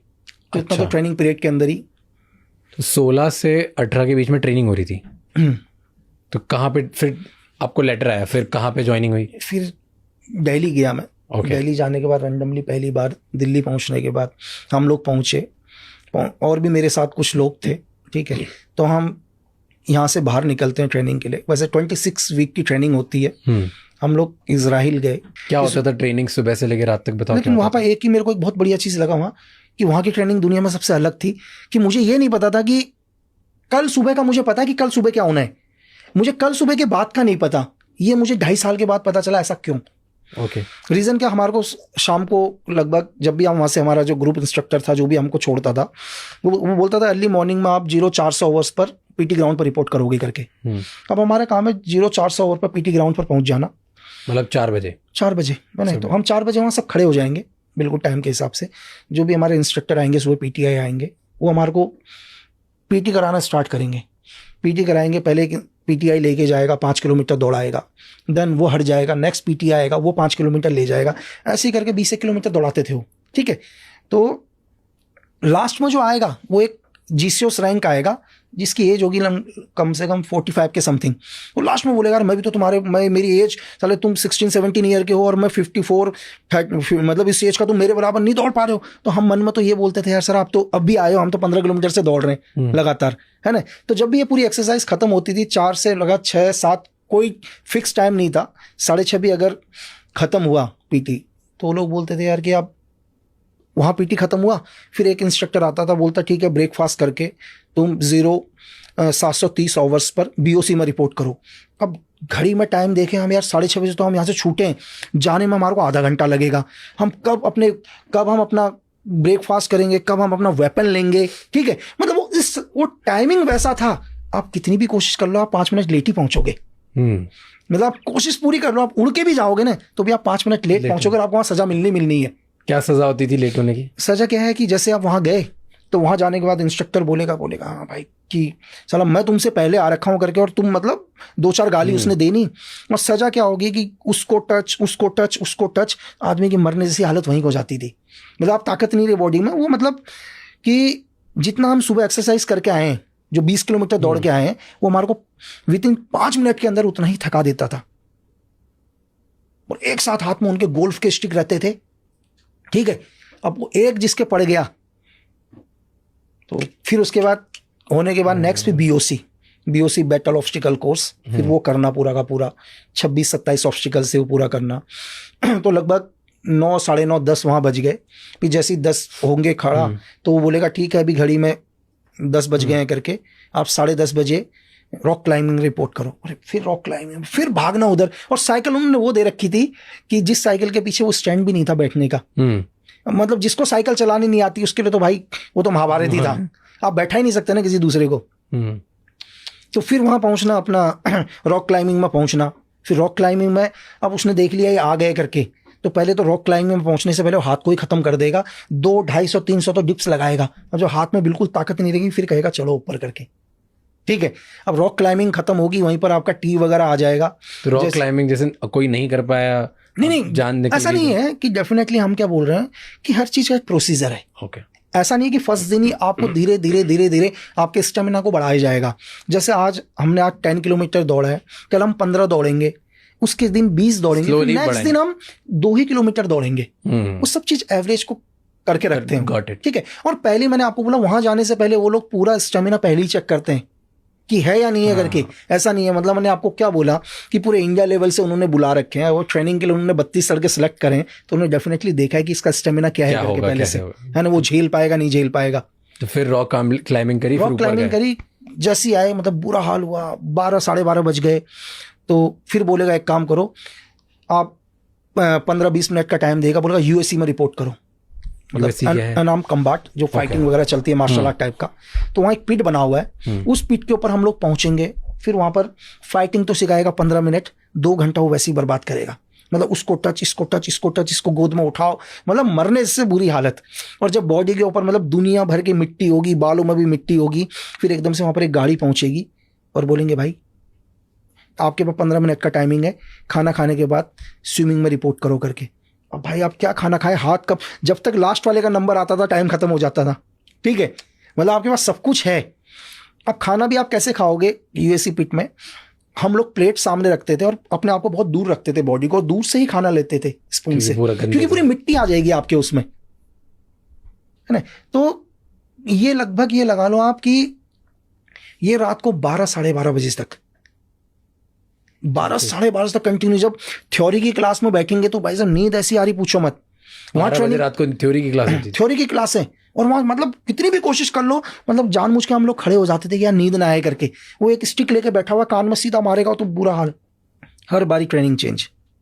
और क्यों ऐसा करते थे आपने बोला 2.5 साल बाद पता चला कि मतलब बताते नहीं थे क्या? वो इसलिए नहीं बताते कि अगर मुझे कल का पूरा रूटीन बता दिया मैं अपने घर आ जाऊंगा बस। मतलब इतनी ताकत नहीं है हमारी बॉडी में, मतलब मेरे माइंड में इतनी शक्ति नहीं है कि मैं वो सब कुछ झेल सकूं। अगर आप अभी यहाँ बैठे हो, मैं आपको बोलूंगा अरे एक काम करते हैं, बोला हाँ चलो रेडी होके आ जाओ नीचे, पीटी ड्रेस में रेडी होके आ जाओ, आप आ जाओगे। अब मैं बोलूंगा आपको यार चल रनिंग कर, आप रनिंग करा, करते करते मैंने आपको 20 किलोमीटर 25 किलोमीटर दौड़ा दिया, मैं अभी आपको बोलूंगा यार 25 किलोमीटर दौड़ने, तो आप तो वैसे मेंटली अरे नहीं आना भाई, अब यही मना हो गए ना। हाँ, तो जब आपने ये ट्रेनिंग करी 2.5 साल, ठीक है, अब उधर 2.5 साल के बाद वहां जब ट्रेनिंग में थे, वहाँ कोड रेड करके कुछ होता है? मतलब तो कोड रेड ऐसे एक मूवी में दिखाया था, नेवी सील में होता है। कोड रेड मतलब ऐसा होता है कि जो वीक होते हैं बाकी सब में से, उनको आपस के लोग काफी पनिशमेंट करते हैं और बुली करते हैं, और वो उसमें क्या है वो आपको मैं बताता हूँ। एक्चुअली क्या होता है, ये वहाँ फर्स्ट वीक के अंदर हम लोगों को चेक करते हैं, सबका रिजल्ट जाता है ग्रुप कमांडर के पास। हर बंदे का एक रिजल्ट होगा, जो रिजल्ट जाएगा कि उसका फिजिकल कैसा है, वो मेंटली कैसा है। तो रिजल्ट बनने के बाद जो वहाँ का बेस्ट होगा, जैसे 100% वाला है, उसको 40% का बड्डी पेयर दे देंगे। मेरी बात समझे? अब रीजन क्या है, उसको मुझे लेके आना है। मैं रनिंग कर रहा हूं, अगर मैं आज 20 किलोमीटर रनिंग कर रहा हूं और मैं एक्सीलेंट आ गया, मेरा एक्सीलेंट तब तक नहीं माना जाएगा तब तक मेरा बड्डी पेयर वहां नहीं पहुंचेगा। मेरा काम है उसको लेके आना। नहीं, बट पनिशमेंट नहीं होती जो वीक होते हैं उनके लिए? नहीं, वो जो वीक है उसके लिए वही पनिशमेंट होगी ना, मैं उसको घसीट के ला रहा हूँ। उससे ज्यादा पनिशमेंट क्या होगी, मैं लात मार मार के लेके आ रहा हूँ कि तेरी वजह से मैं फेल हो रहा हूँ यार, क्योंकि तेरी वजह से मैं ट्रेनिंग नहीं कर पाऊंगा। वो कहेगा भाई मैं नहीं आ रहा करके, एग्जाम्पल के लिए वो दौड़ा, रनिंग करी उसने, और 15 किलोमीटर के बाद वो बोलता तू जा मैं नहीं आऊंगा। यार मैं क्या करूंगा तेरे बिना ना जाकर, मैं तो वैसे ही फेल हूं ना। तो ऑलरेडी पनिश है उसके लिए, और पनिश उसके लिए भी है, मेरे लिए भी है। कई बार मुझे उसका वेट भी लेके चलना पड़ रहा है क्योंकि मुझे पास होना है। और लेकिन वहां पे बुली नहीं होता कोई? क्या चीज होता है सर, बहुत कोशिश करते हैं लोग बिल्कुल बिल्कुल चमकाने की, बुली करने की, कुछ तो करते होंगे डेफिनेटली। क्या करते हैं? जैसे कोई जैसे करता होगा, क्या है मैं आपको बताता हूँ, रैगिंग करते होंगे? नहीं, रैगिंग तो नहीं होता है, लेकिन इसमें क्या है, रैगिंग ही समझ लो आप कि एक एग्जांपल के लिए क्या है, इंस्ट्रक्टर है अभी, वो बोलेगा ठीक है एक काम करो, मैं आ रहा हूँ थोड़ी देर में, आप 200 पुशअप लगाओ। वो 200 पुशअप तो कौन लगाना है, लेकिन वो नजर रखेगा कि किसकी वजह से सबको करना है करके, ठीक है। अब जैसे एक मेरे ऊपर इंस्ट्रक्टर की नजर है, किसी की है, वो देख रहा है मैंने पुशअप नहीं लगाए करके कंटिन्यू, मैं सिर्फ 15 के बाद ही रुक गया। अब वो मेरे को बोलेगा आएगा थोड़ी देर में, बोला सबने ईमानदारी से किया, बोला हाँ। अब मेरे को बोलेगा हाँ भाई चेस्ट नंबर होता है, तो बोला चेस्ट नंबर सामने आ जा करके, बोला कितने लगाए करके, अब भाई इतने ही लगाए, उसको तो पता है, गिनती के बता देगा तूने इतने लगा रखे हैं। अब बोलेगा इसकी वजह से एक काम करो, तुम 100 पुशअप और लगाओगे करके, सारे। अब सब किसके ऊपर गुस्सा हुए? मेरे ऊपर हुए, क्योंकि मेरी एक की वजह से उनको क्या करना पड़ा, 100 एक्स्ट्रा करना पड़ा। ये तो फिजिकल ट्रेनिंग हो गई, राइट। फिजिकल ट्रेनिंग के अलावा मेंटल ट्रेनिंग भी कुछ देते हैं? हाँ बिल्कुल सर, देखो मेंटल, फायरिंग, नेविगेशन, दुनिया भर की ट्रेनिंग। मतलब देखो फिजिकल तो फिजिकल ही है, नॉर्मली फिजिकल ट्रेनिंग के अलावा क्या है कि स्किल्स आपको, एक्सप्लोजिव, नेविगेशंस आपको, फायरिंग। और फायरिंग भी नॉर्मल फायरिंग नहीं सर, नॉर्मल फायरिंग तो क्या हो गया कि आप फायरिंग रेंज में गए, ठीक है, आप फायरिंग रेंज में मतलब 100, 200, 300 मीटर पर फायरिंग करा, वो नहीं। आप क्या करोगे, आप बीओसी को क्रॉस करोगे।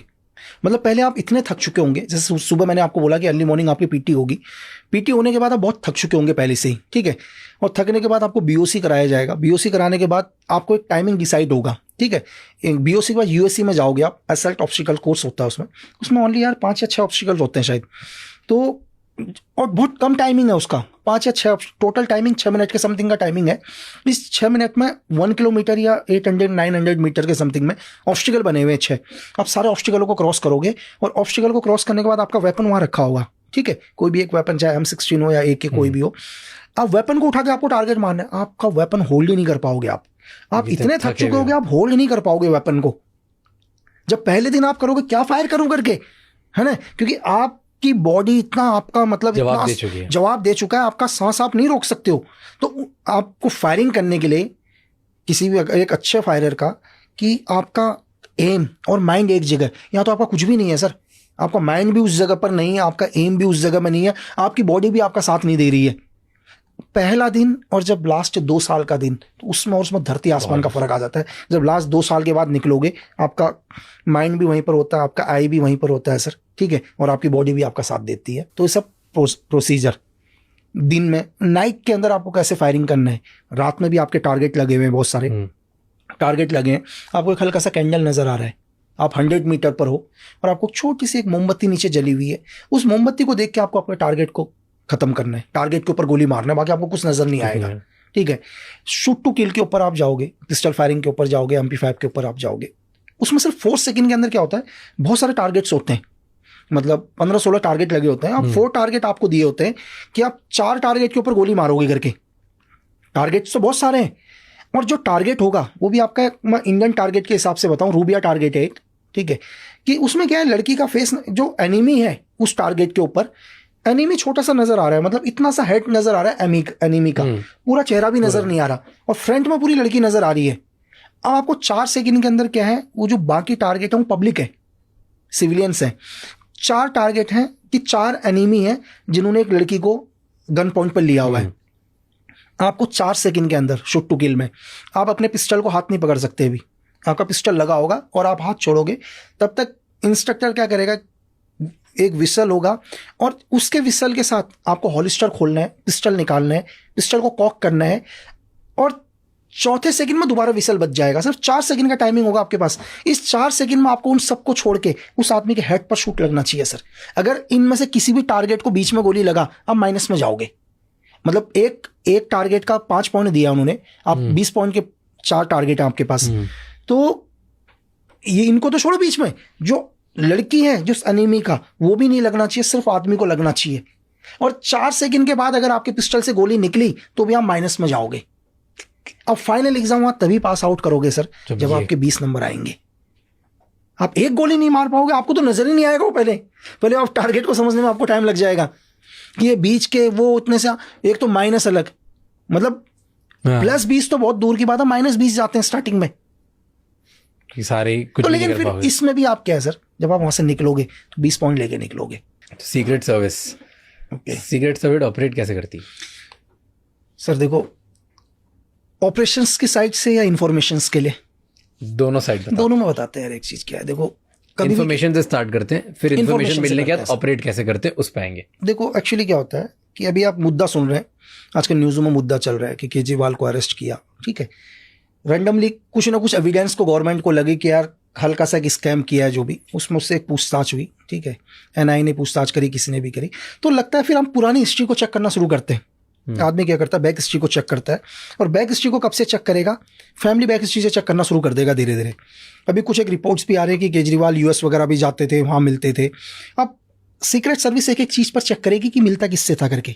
फॉर एग्जाम्पल के लिए हो सकता है कि रैंडमली मेरे से मिले CM बनने से पहले, ठीक है, जब एक ऑफिसर थे, और मेरा जो बैकग्राउंड है वो US में क्या है, क्या मैं US में वहाँ की सीक्रेट सर्विस के साथ हूँ, ठीक है, वहाँ की आर्मी के साथ मेरा कनेक्शन है, तो अगर कंटिन्यू मुझसे मिल रहे हैं तो मेरा कहीं ना कहीं कनेक्शन, उन सब कनेक्शन को जोड़ा जाता है। पहले तो पहले क्या जोड़ा जाता है, सारे कनेक्शंस को जोड़ा जाता है कि चलो मुझसे मिले, मैं किनसे मिल रहा हूँ, तो लगेगा कि यार नहीं, एक आदमी, एक एग्जांपल बता रहा हूँ यही चीज कि एक बंदा उससे मिलता है, उसके कनेक्शन किसके साथ है कंटिन्यू, वहाँ की CIA के साथ है, या ब्रिटेन के सीक्रेट सर्विसेज के साथ है, या रशिया की सीक्रेट सर्विसेज के साथ है, और कंटिन्यू मिलते हैं। फिर हम इसके ट्रांजिशन को चेक करना शुरू करते हैं।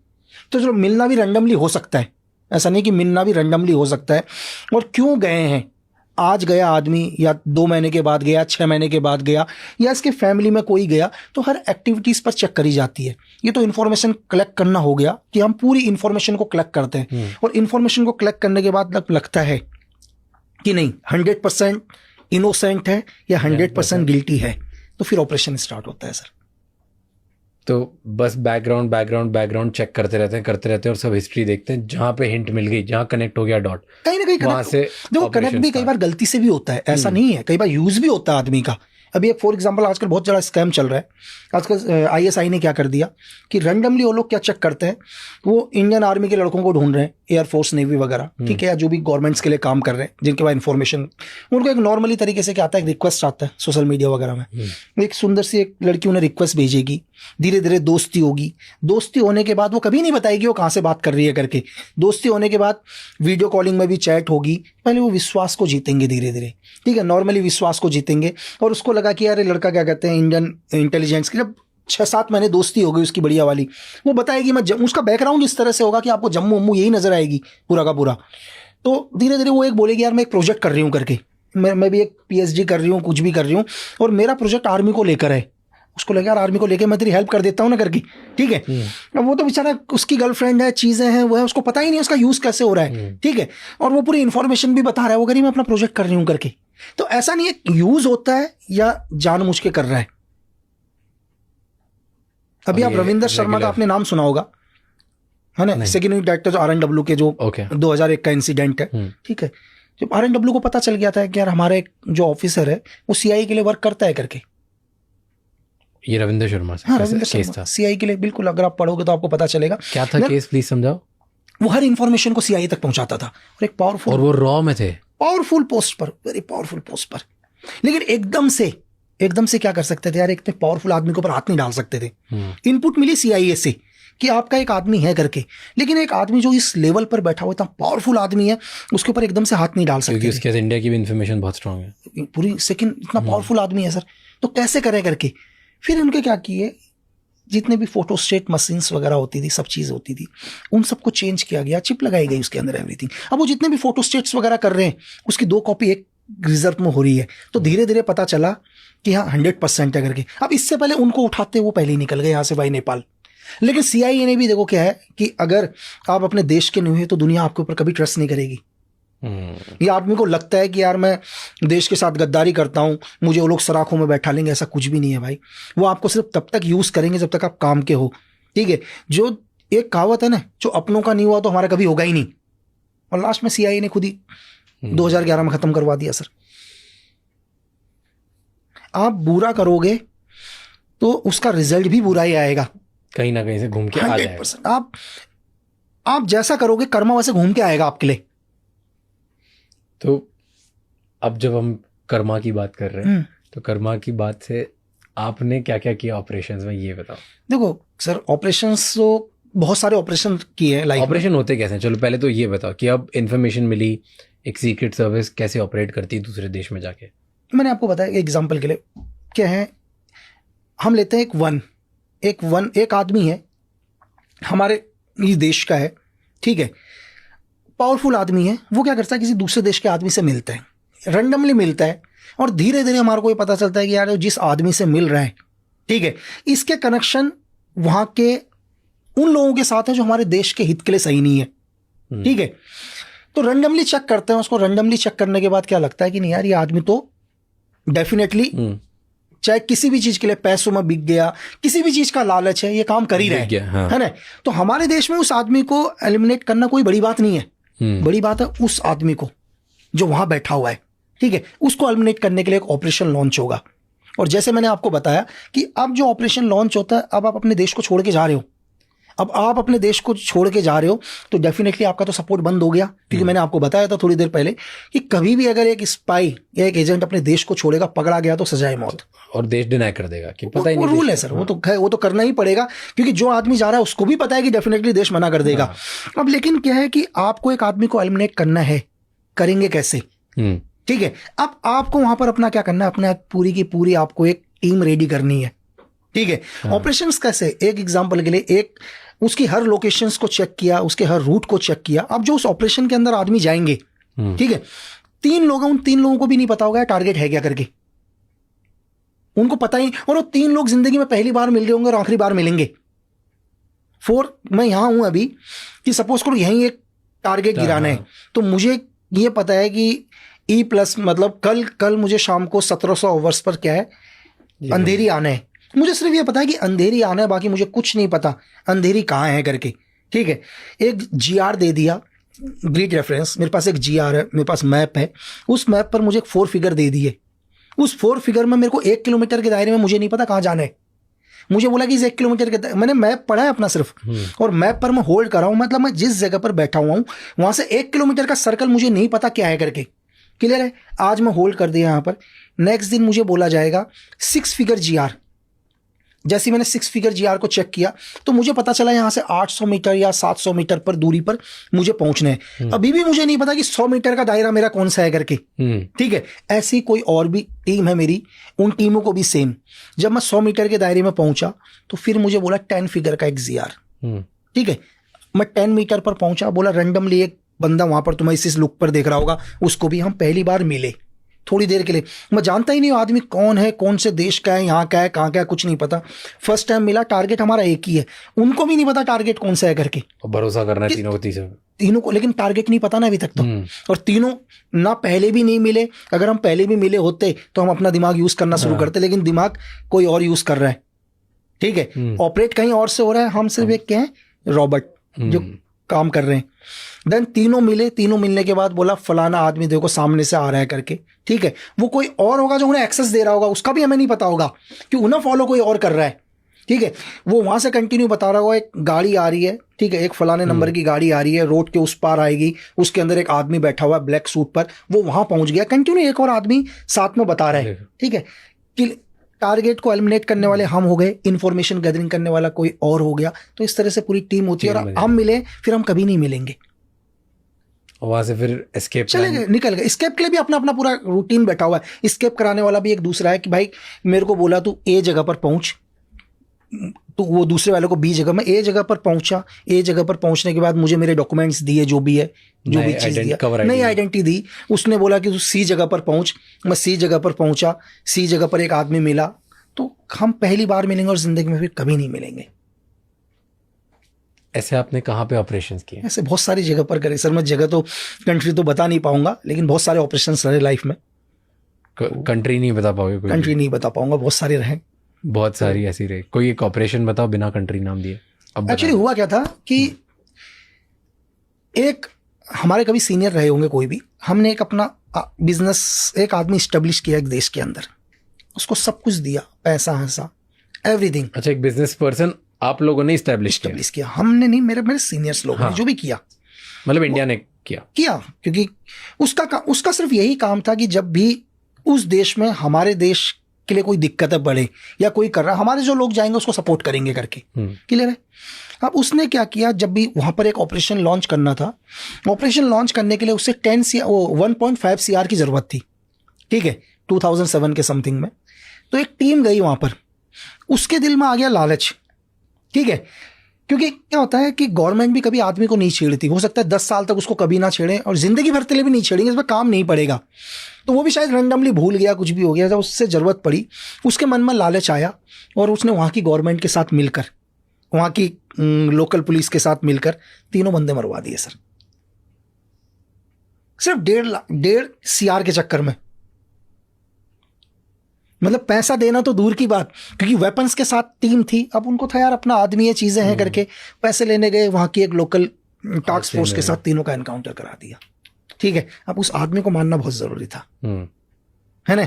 अब उस आर्मी को मारने के लिए भी कम से कम 1.5 साल की प्लानिंग हुई। फिर उस आदमी को मारना, क्योंकि उसको गिराना बहुत जरूरी है। जिसने हमारे 3 आदमी खोए सर, 3 आदमी गए उसकी वजह से। फिर हम उधर गए और जाने के बाद केबल का काम खोला पहले। ठीक है, केबल के काम खोलने, मतलब पहले केबल वगैरह चलता था, आजकल तो हाँ, मतलब हमारी टीम थी वहीं पर। फिर केबल के काम में वहीं पर पूरी टीम लगी, केबल वगैरह के ऑपरेटर कंटिन्यू उसके ऊपर नजर रखना शुरू किया। एवरीथिंग, सब कुछ नजर रखा, उसके हर मूवमेंट के ऊपर हमारी टीम नजर रख रही थी। ठीक है, अब टीम नजर रखने के बाद एक दिन इनपुट मिल गया कि यार सुबह सुबह डेली वो टेनिस खेलने जाता है अर्ली मॉर्निंग। ठीक है, उसका डेली का रूटीन है, उसका हर रूटीन को फॉलो कर रहे थे। ठीक है, फिर एक दिन अर्ली मॉर्निंग सुबह गए। अब सुबह जाने के बाद मैं और मेरा साथी था, अब मुझे बाइक चलानी थी। अब मुझे बाइक के ऊपर थोड़ा सा भरोसा नहीं हुआ, क्योंकि कई टाइम के बाद मैं बाइक चला रहा था और मुझे लगा यार मैं एकदम से चला पाऊंगा नहीं चला पाऊंगा करके। तो देन मेरा जो भी एक साथी दूसरा वहाँ पर था, यार मैंने कहा मैं पीछे बैठता हूँ, तू बाइक चला। तो रैंडमली हम गए उधर पर अर्ली मॉर्निंग, सेम टाइम वो निकला वहाँ से, उसको एलिमिनेट किया। जैसे एलिमिनेट किया उसको, एलिमिनेट मतलब कैसे खत्म किया उसको, गोली से? हाँ गोली से खत्म किया। ओके। और देन वापस आए तो पीछे उसका एक बैग रखा हुआ था, और जैसे उसको किया, उसकी गाड़ी टकराई एक खंबे से, मिट्टी का है क्या, पत्थर का, बिजली का खंबा था, उससे टकराया तो पीछे का दरवाजा हल्का सा वहाँ, तो पीछे एक बैग था क्रिकेट का टाइप का। तो मैंने बोला अरे भाई देखे तो सही क्या है करके, कुछ और तो नहीं हो? तो देखे तो उसमें तो उस देश की करेंसी थी सर भाई, पूरी की पूरी पूरी भरी हुई थी करेंसी। ठीक है, अब हमने कहा यार इसको उठाए नहीं उठाए, तो उसको भी उठा लिया सर। उसको उठाने के बाद वापस उधर गए तो इतनी देर में तो हल्ला मच गया पूरा का पूरा हर जगह। ठीक है, तो ये हुआ करके उनको लगा कोई लूट या मर्डर हुआ करके साथ में। ठीक है, और किस्मत देख लो कि रीजन कि उस आदमी ने 1.5 CR के लिए 3 बंदे मरवाए, है ना, 1.5 CR के लिए 3 बंदे मरवाए। और सेम अगर आप करेंसी देखो 10-15 लाख का फर्क रहा होगा करेंसी के हिसाब से, इतने ही उसकी गाड़ी के पीछे मिले सर। उसका कर्मा कह लो क्या कह लो। और ये अपन इंडियन गवर्नमेंट ने निकाल लिया सर? नहीं निकाले नहीं, तो वहीं चले गए सर। पैसा तो नहीं लाए, पैसा तो वहीं चला गया, उस करेंसी को यहाँ नहीं लाए। लेकिन वो करेंसी हमारा मतलब नहीं था, सिर्फ टारगेट को एलिमिनेट करना था। वो तो रैंडमली मिल गया पीछे। और वहां से फिर इंडिया वापस कैसे है? वापस अपनी टीम बिल्कुल वही एक दूसरी जगह पे गए, दूसरी जगह गए, थोड़ा होल्ड किया जब तक मैटर शांत नहीं हुआ, जब तक होल्ड किया। पर ज्यादा बेटर उसी टाइम एलिमिनेट करते से निकलना अच्छा होता है कि नहीं, रुकना? डिपेंड करता है सर आपका टारगेट कहाँ पर है।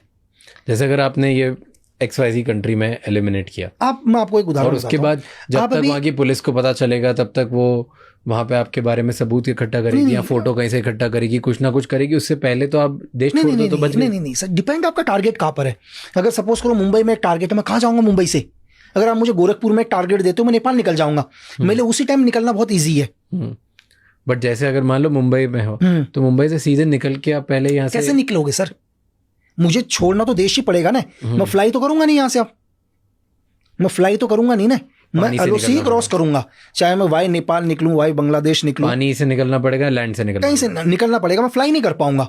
लेकिन इतनी देर में मैंने आपको बोला कि आपका टारगेट दुनिया के कौन से कोने में है, वो लोकेशन कहाँ पर है, वो बहुत डिपेंड करता है। अगर सेम मुंबई में एक टारगेट होता है एग्जाम्पल के लिए, तो मेरे से यहाँ से निकलना बहुत मुश्किल हो जाएगा, मुझे होल्ड करना पड़ेगा कुछ भी करके, क्योंकि मैं नहीं क्रॉस कर पाऊंगा इंडिया।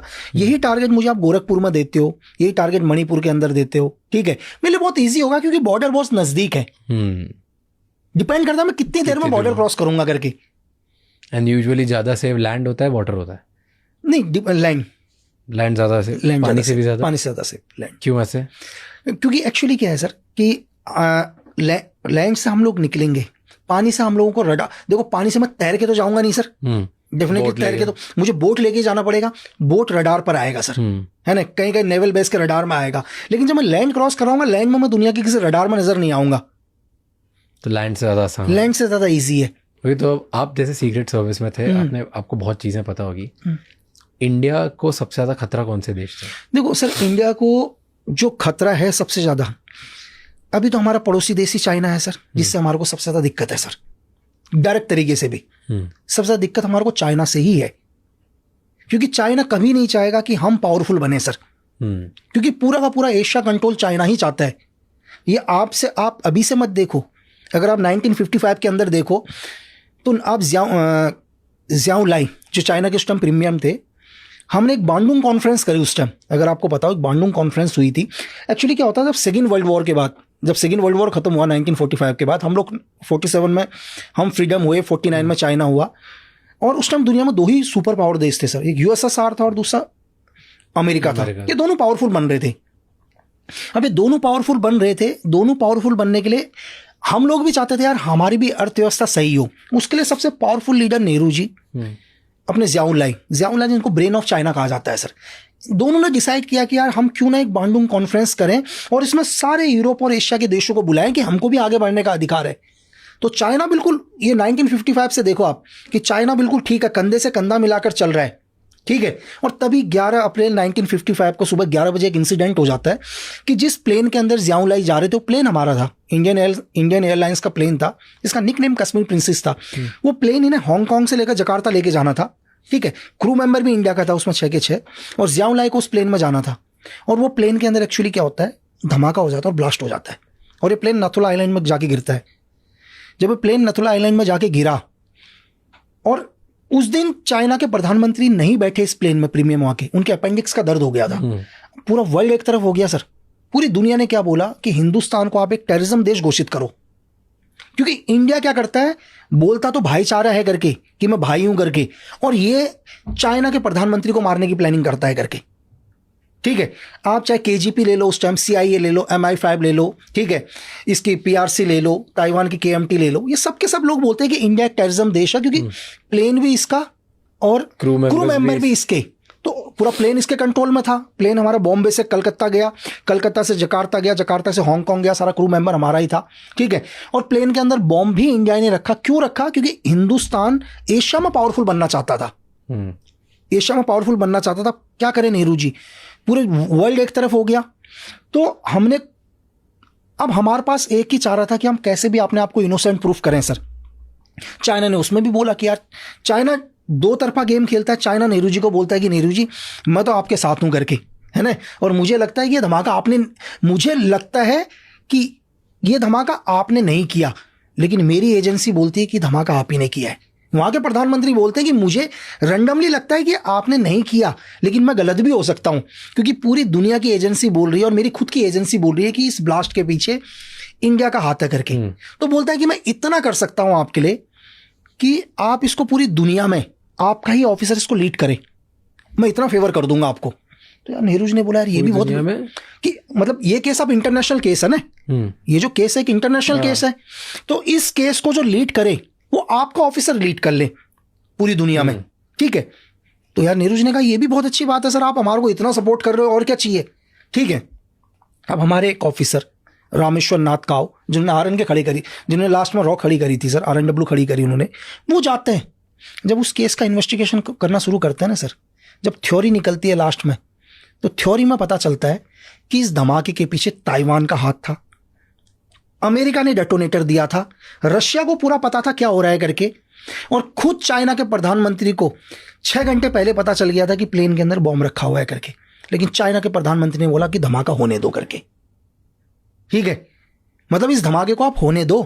क्यों? क्योंकि ये धमाका होगा तो मैं हिंदुस्तान का तो नाम आएगा ही आएगा, हिंदुस्तान तो बैकफुट में जाएगा ही, मेरा सबसे बड़ा दुश्मन ताइवान वो खत्म हो जाएगा। अमेरिका ने डेटोनेटर दिया, अमेरिका हमेशा के लिए चुप हो जाएगा ताकि मैं आगे वीटो पावर लूंगा। ठीक है, चाइना का गेम।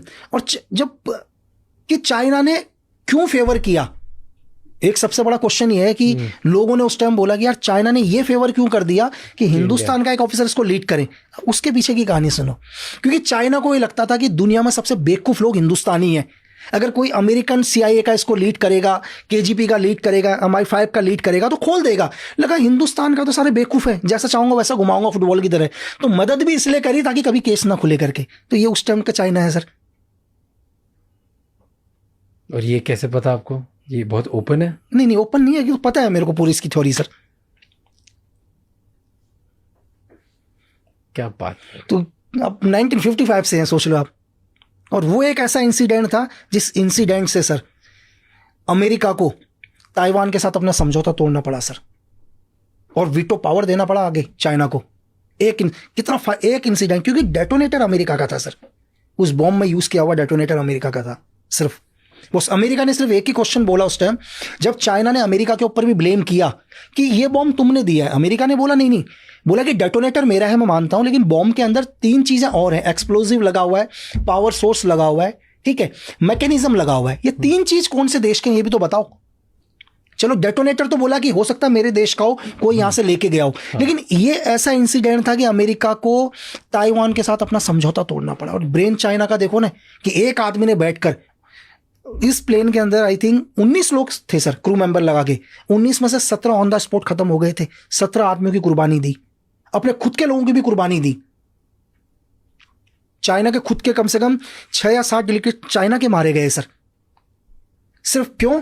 क्योंकि दुनिया में पावरफुल बनने के लिए अपने लोग मरवा दिए, अपने पावरफुल लोग मरवा दिए, ताकि वो ये इस चीज को यूज करे, इस चीज को यूज करे। इसके 2 फायदे। पहला फायदा क्या, उसका ताइवान तो खत्म ही हो गया ना सर, ताइवान KMT खत्म करवा दी पूरी की पूरी। उसके बाद कभी चाइना के ज़ियाओ लाई के ऊपर कोई अटैक नहीं हुआ। अमेरिका कभी नहीं बोल पाया, क्योंकि अमेरिका ने अगर चाइना के खिलाफ उस टाइम कुछ भी बोलता तो बोला तुमने तो मेरे को मरवाने की प्लानिंग करी। अब अमेरिका को बैकफुट में होना पड़ गया उस एक इंसिडेंट के चक्कर में, ठीक है। बेचारा उसने सोचा कि हिंदुस्तान को भी मैं करूं करके, कि हिंदुस्तान भी एक टेररिज्म देश में आ जाएगा। वो तो इंडिया ने अपने आप को इनोसेंट प्रूफ कर दिया सर। तो आप सोच सकते हैं मतलब किस लेवल पर आज क्यों दिक्कत हो रही है चाइना को हमारे देश से, क्योंकि उनको लग रहा है एक पावरफुल लीडर आ गया भाई। दिक्कत इसलिए तो है ना, इससे पहले तो कोई दिक्कत नहीं थी ना, चाइना को दिक्कत हो रही थी ना दूसरे देशों को दिक्कत हो रही थी। आज दिक्कत इसलिए हो गई क्योंकि एक आदमी आ गया भाई, पावरफुल आदमी आ गया, कुछ भी कर देगा। दिक्कत लीडर से है। हिंदुस्तानी तो वही हैं जो पहले थे, हिंदुस्तानी कोई फर्क नहीं पड़ा, वही लोग हैं सर, लेकिन एक आदमी के आने से दिक्कत पड़ गई। एक बात बताओ, इंडिया की अब वर्ल्ड में इमेज बेटर हो गई क्या? लोग डरने लगे इंडिया से कि इंडिया से पंगा नहीं लेना? नहीं, 100% सर, चाहे कुछ भी हो आज लोग बोल रहे हो। आज की जो सिचुएशन चल रही है सर, जो प्रेजेंट टाइम में लग रहा है कि प्रेजेंट टाइम में पूरी दुनिया को ये पता है कि अगर हमने इसके अगेंस्ट कुछ किया तो दुनिया के किसी भी कोने में आकर इंडिया हमको थ्रेट करेगा करके। चाहे हम दुनिया के किसी भी देश में हो, हम सेफ नहीं है। अगर हम देश के खिलाफ जाएंगे, इंडिया के लिए हम कुछ करेंगे। अच्छा, इस गवर्नमेंट की बात करने पे मुझे एक क्वेश्चन याद आया कि आप सिक्योरिटी ऑफिसर रह चुके हो प्राइम मिनिस्टर के। क्या होती है वो पोजीशन और कौन से प्राइम मिनिस्टर के थे आप? सर मैं जिस टाइम एक्चुअली जब मैं एनएसजी कवर में हुआ करता था, एनएसजी कवर की आईडी थी, तो मैं कई मिनिस्टर्स के साथ रहा जिनको भी जेड प्लस कवर है। वो डिपेंड नहीं करता एक्चुअली जेड प्लस क्या है, जरूरी नहीं है कि आप कोई मिनिस्टरी हो या प्राइम मिनिस्टर हो, जो भी हो। अगर लगता है इस देश को कि आपके जाने से हमारे देश को नुकसान हो सकता है करके, ठीक है, तो आपको Z plus cover black cat का दिया जाएगा। ये जरूरी नहीं है कि आप किसी देश के प्राइम मिनिस्टर हो या एक्स प्राइम मिनिस्टर हो या किसी स्टेट के चीफ मिनिस्टर हो, नहीं, एक आप नागरिक भी हो सकते हो। आपने अपने देश के लिए क्या योगदान दिया और आपके जाने से क्या है। इसका एक छोटा सा एग्जांपल है अश्वनी कुमार, पंजाब केसरी के मालिक। बहुत कम लोगों को पता होगा शायद कि 2018 तक या 19 तक, एग्जैक्ट मेरे को फिगर नहीं पता, पर उनको भी ब्लैक कैट कवर एनएसजी लागू थी सर। क्यों थी? जेड प्लस वो भी एनएसजी कवर। जेड प्लस तो बहुत सारी हैं सर, जेड प्लस में भी एनएसजी कवर बेस्ट। तो वो क्यों थी? क्योंकि जब ऑपरेशन ब्लू स्टार हुआ, खालिस्तानी मूवमेंट हुआ, तो अश्वनी कुमार वो थे जिन्होंने इस पंजाब की जनता को ये बताया कि भाई ये लोग गलत हैं करके, ये नहीं है इंडिया के साथ, आप इनका साथ मत दो। उस आदमी ने अपने अखबार के माध्यम से पूरी पंजाब की आवाम को ये बताया कि आप अगर खालिस्तानियों का सपोर्ट करोगे तो ये आने वाले टाइम में आपके लिए, आपकी आने वाली जनरेशन या आप लोगों के लिए गलत होगा करके, ठीक है। तो इस काम से क्या हुआ, हिंदुस्तान को बहुत बेनिफिट हुआ, लोग टेररिज्म की ओर कम गए। तो अश्वनी कुमार की भी जान को खतरा था खालिस्तानियों से हमेशा। तो जिस आदमी ने देश के लिए इतना योगदान दिया, तो भारत सरकार ने भी उनको एनएसजी कवर दिया, जेड प्लस कवर उनको भी दिया। और इस बात का पैसे लेती है गवर्नमेंट? नहीं, इस चीज़ का कोई पैसा नहीं होता है सर। जैसे एक्चुअली क्या आजकल के टाइम में कोई भी आदमी पुलिस का एक गार्ड ले लेता है, पैसे लेता है। नहीं। अगर एनएसजी कवर डिसाइड करता है या आपको RNW या IB डिसाइड करेगी सर। अगर फॉर एग्जाम्पल के लिए कल आप बोलते हो कि मुझे एनएसजी कवर चाहिए करके, तो होम मिनिस्टर ये डिसाइड करेगी कि रियल में आपको एनएसजी कवर की जरूरत है या नहीं है, ठीक है। कि मतलब सपोज करो राज के जाने से इस देश को क्या नुकसान है करके, इस देश में क्या हो सकता है आपके जाने से। तो इसके लिए IB और RNW 2 साल एनालाइज करेंगे सर, और उनकी एक कंबाइंड रिपोर्ट जाएगी होम मिनिस्ट्री को, और दोनों की रिपोर्ट को चेक करने के बाद ये डिसाइड, अगर दोनों की रिपोर्ट ही कहती है कि नहीं आपको एनएसजी कवर देना चाहिए, तो आपको एनएसजी कवर मिलेगा सर। एनएसजी कवर के बाद 99.9% सेफ होता है इंसान? नहीं सर, देखो एनएसजी कवर के बाद भी अगर आप इंसिडेंट देखो तो एक ही इंसिडेंट हुआ है देश में, पंजाब के CM बैन सिंह के ऊपर ही जो इंसिडेंट हुआ था, ठीक है। वो भी इंसिडेंट क्या हुआ, एक्चुअली उनकी गाड़ी के अंदर एक्सप्लोसिव, जहाँ भी उनकी गाड़ी होती थी। एनएसजी कवर भी क्या है सर, एनएसजी कवर का काम है मोबाइल सिक्योरिटी, ठीक है। आप किसी को भी अगर एनएसजी कवर है किसी के पास भी, एग्जाम्पल के लिए अभी उत्तर प्रदेश के मुख्यमंत्री योगी आदित्यनाथ सर के पास भी एनएसजी कवर है। तो एनएसजी कवर का काम क्या है कि जब भी योगी सर अपने घर से निकले किसी भी जगह पर, तो एनएसजी का काम है मोबाइल सिक्योरिटी देना, उनको मोबाइल सिक्योरिटी को प्रोवाइड करना, दोबारा उनके घर तक छोड़ने की जिम्मेदारी एनएसजी कवर की है सर। लेकिन जब वो अपने घर पर हैं तो उनकी जो लोकल स्टेट की पुलिस है या CRPF है या जो भी पैरामिलिट्री फोर्स उनको मिली है, वो सिक्योरिटी देगी उसमें। ठीक है, जब भी मूवमेंट होगा वो ओनली मोबाइल मूवमेंट क्या होगा, वो एनएसजी कवर का मोबाइल मूवमेंट होगा। तो बैन सिंह के ऊपर भी इंसिडेंट क्या हुआ, जो रूटीन उनकी गाड़ी थी सर, वो रूटीन उनकी जो गाड़ी जब भी सर्विस के लिए गाड़ी जाती थी सर्विस वगैरह करने के लिए, वो जब बाहर गई तो उसमें एक्सप्लोजिव प्लान कर दिया सर। तो सेफ तो सर देखो, सेफ तो दुनिया में मौत तो आएगी सर।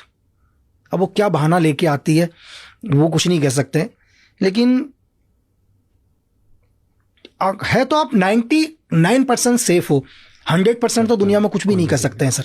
तो ये अभी जैसे एनएसजी कवर है, ये सिर्फ चीफ मिनिस्टर्स और प्राइम मिनिस्टर्स को ही मिलती है? नहीं सर, प्राइम मिनिस्टर के पास एसपीजी है, अभी एसपीजी कवर में आते हैं प्राइम मिनिस्टर और Gandhi special protection group sir. वो एसपीजी का अपना ग्रुप है सर। एनएसजी से भी ऊपर होता है? नहीं सर, एक्चुअली देखो एनएसजी क्या है, NSG national security guard. NSG का काम है सर ऑपरेशंस करना। एनएसजी का काम सिक्योरिटी नहीं है कि हम सिक्योरिटी प्रोवाइड करेंगे करके। एनएसजी सिक्योरिटी के लिए नहीं बन रखी है, नेशनल सिक्योरिटी गार्ड बनी है कि इस देश के अंदर अगर कोई भी टेररिज्म अटैक होता है या स्काई मार्शल या एयर में कोई भी प्लेन हाईजैक होता है, जैसे 99 में IC-814 जो हाईजैक हुआ था इंडियन एयरलाइंस की प्लेन जो गंदार लेकर गए थे, उसके बाद स्काई मार्शल भी बनाई गई। एनएसजी का काम है ओनली काउंटर ऑपरेशन लैंड और स्काई में। एनएसजी बनी इसके लिए है सर, एनएसजी नहीं बनी है सिक्योरिटी के लिए। लेकिन एनएसजी है तो सिक्योरिटी दे रहे हैं। अगर कल सपोज करो कोई भी काउंटर अटैक होता है, टेररिज्म होता है, तो एनएसजी की सिक्योरिटी को विड्रॉल कर दिया जाएगा सर। जब वो देश में नहीं कर रहे हैं कोई ऐसा, तो कहीं ना कहीं काम लेने के लिए उनको सिक्योरिटी में लगाया गया है, जो भी एसआरजी ग्रुप है उनका। और एसपीजी ओनली सिक्योरिटी के लिए ही बनी है सर। एसपीजी सिर्फ सिक्योरिटी के लिए ही बनी है, उनको ट्रेन ही सिर्फ सिक्योरिटी के लिए, सिर्फ सिक्योरिटी के लिए ही बना है सर। ओके, सो अभी जो योगी जी के पास है वो एनएसजी है, एनएसजी कवर है योगी जी के पास। और शायद हिंदुस्तान में 16, 17 या 20 आदमियों के पास होगी sir NSG cover. NSG cover okay, जैसे ना एक मैं वेब सीरीज देख रहा था, मुझे नाम याद नहीं उस सीरीज का, पर उसमें ऐसा होता है कि जो प्रेसिडेंशियल सिक्योरिटी होती है, जैसे बाहर के देशों में प्रेसिडेंट्स वगैरह के लिए भी सेम सॉर्ट ऑफ सिक्योरिटी होती है, राइट? तो उसमें ऐसा होता है कि एक शूटर्स होते हैं और एक प्रोटेक्टर्स होते हैं। तो एक पूरी आपकी जो सिक्योरिटी होती है, जैसे मान लो अगर 60 लोगों की सिक्योरिटी है, 50 लोगों की सिक्योरिटी है, उस 50 लोगों की सिक्योरिटी में कुछ लोगों को पता होता है कि कौन प्रोटेक्टर्स हैं और कौन शूटर्स हैं। तो जैसे क्या होता है कि अगर कभी भी क्योटिक सिचुएशन होती है तो जो प्रोटेक्टर्स होते हैं वो शील्ड बना देते हैं उस आपके प्रोटेक्टेड पर्सन के सामने। फॉर एग्जांपल अगर प्रेसिडेंट है तो उसके आसपास वो शील्ड बना देंगे। बात समझ गया। और जो शूटर्स हैं वो साइड से जाके पोजीशन ढूंढते हैं कि भाई ये अगर गन आ रही है, क्योस हो रहा है, तो वो कहाँ से आ रहा है, उनको जाके काम होता है कि सामने वाले को अनाम करो या उस सिचुएशन को कंट्रोल में लेके आओ। और प्रोटेक्टर्स का काम सिर्फ होता है प्रोटेक्ट करना। तो ऐसा अपने इधर भी होता है कि शूटर और प्रोटेक्टर अलग अलग पोजिशन होती है। कि आपको लगता है कि कोई भी एक आदमी है जिसको जेट प्लस है, इसके रिंग्स डिवाइड होते हैं सर। रिंग्स मतलब? रिंग्स डिवाइड होते हैं। अब हम आते हैं सबसे आउटर रिंग्स में। सपोज करो अभी आउटर रिंग्स मतलब क्या? मैं वही बता रहा हूँ आपको। योगी आदित्यनाथ को Z plus black cat cover है। सिर्फ आपको यहाँ ब्लैक कैट कवर नजर आ रहा है, एनएसजी कवर। जो आउटर रिंग्स होगा, उस आउटर रिंग्स का ये काम है इस पूरे वर्ल्ड में, दुनिया में ये पता करना कि योगी आदित्यनाथ के खिलाफ कौन है। चाहे वो पाकिस्तान में होगा, चाहे अमेरिका में होगा, चाहे ब्रिटेन में होगा, चाहे चाइना में, उन लोगों का एक ही काम है सर। क्या काम है? योगी आदित्यनाथ के बारे में पता करना कि कौन से देश से इनको थ्रेट है। Outer ring. फिर नेक्स्ट रिंग के ऊपर आ जाते हैं हम लोग। पूरे हिंदुस्तान के हर स्टेट में आदमी गए होंगे सर इनर रिंग से अंदर, चाहे आप आईबी के हो, किसी के भी हो, जिनका एक ही काम है कि इस देश में कौन सा स्टेट में योगी आदित्यनाथ के लिए गलत सोच रहे हैं, थ्रेट है। क्लियर है? फिर हम उसके स्टेट में आ जाते हैं सर, देश को हटा के स्टेट में आते हैं। तो लोकल इंटेलिजेंस यूनिट जो होगा उस स्टेट का, उनका हर डिस्ट्रिक्ट में लोग होंगे जो सिर्फ ये पता करेंगे कि इनके लिए किस डिस्ट्रिक्ट के लोग क्या भावनाएं रखते हैं, कौन लोग क्या सोचते हैं। ठीक है सर? अब आ जाते हैं हम योगी आदित्यनाथ के पर्टिकुलर्स में। पूरा का पूरा पैरामिलिट्री फोर्स का एक सिक्योर रिंग होगा सर, जहां पर पूरी कंपनी लगी होगी। ठीक है? उसके घर पर मैं आपको बता रहा हूं पूरा का पूरा। ठीक है?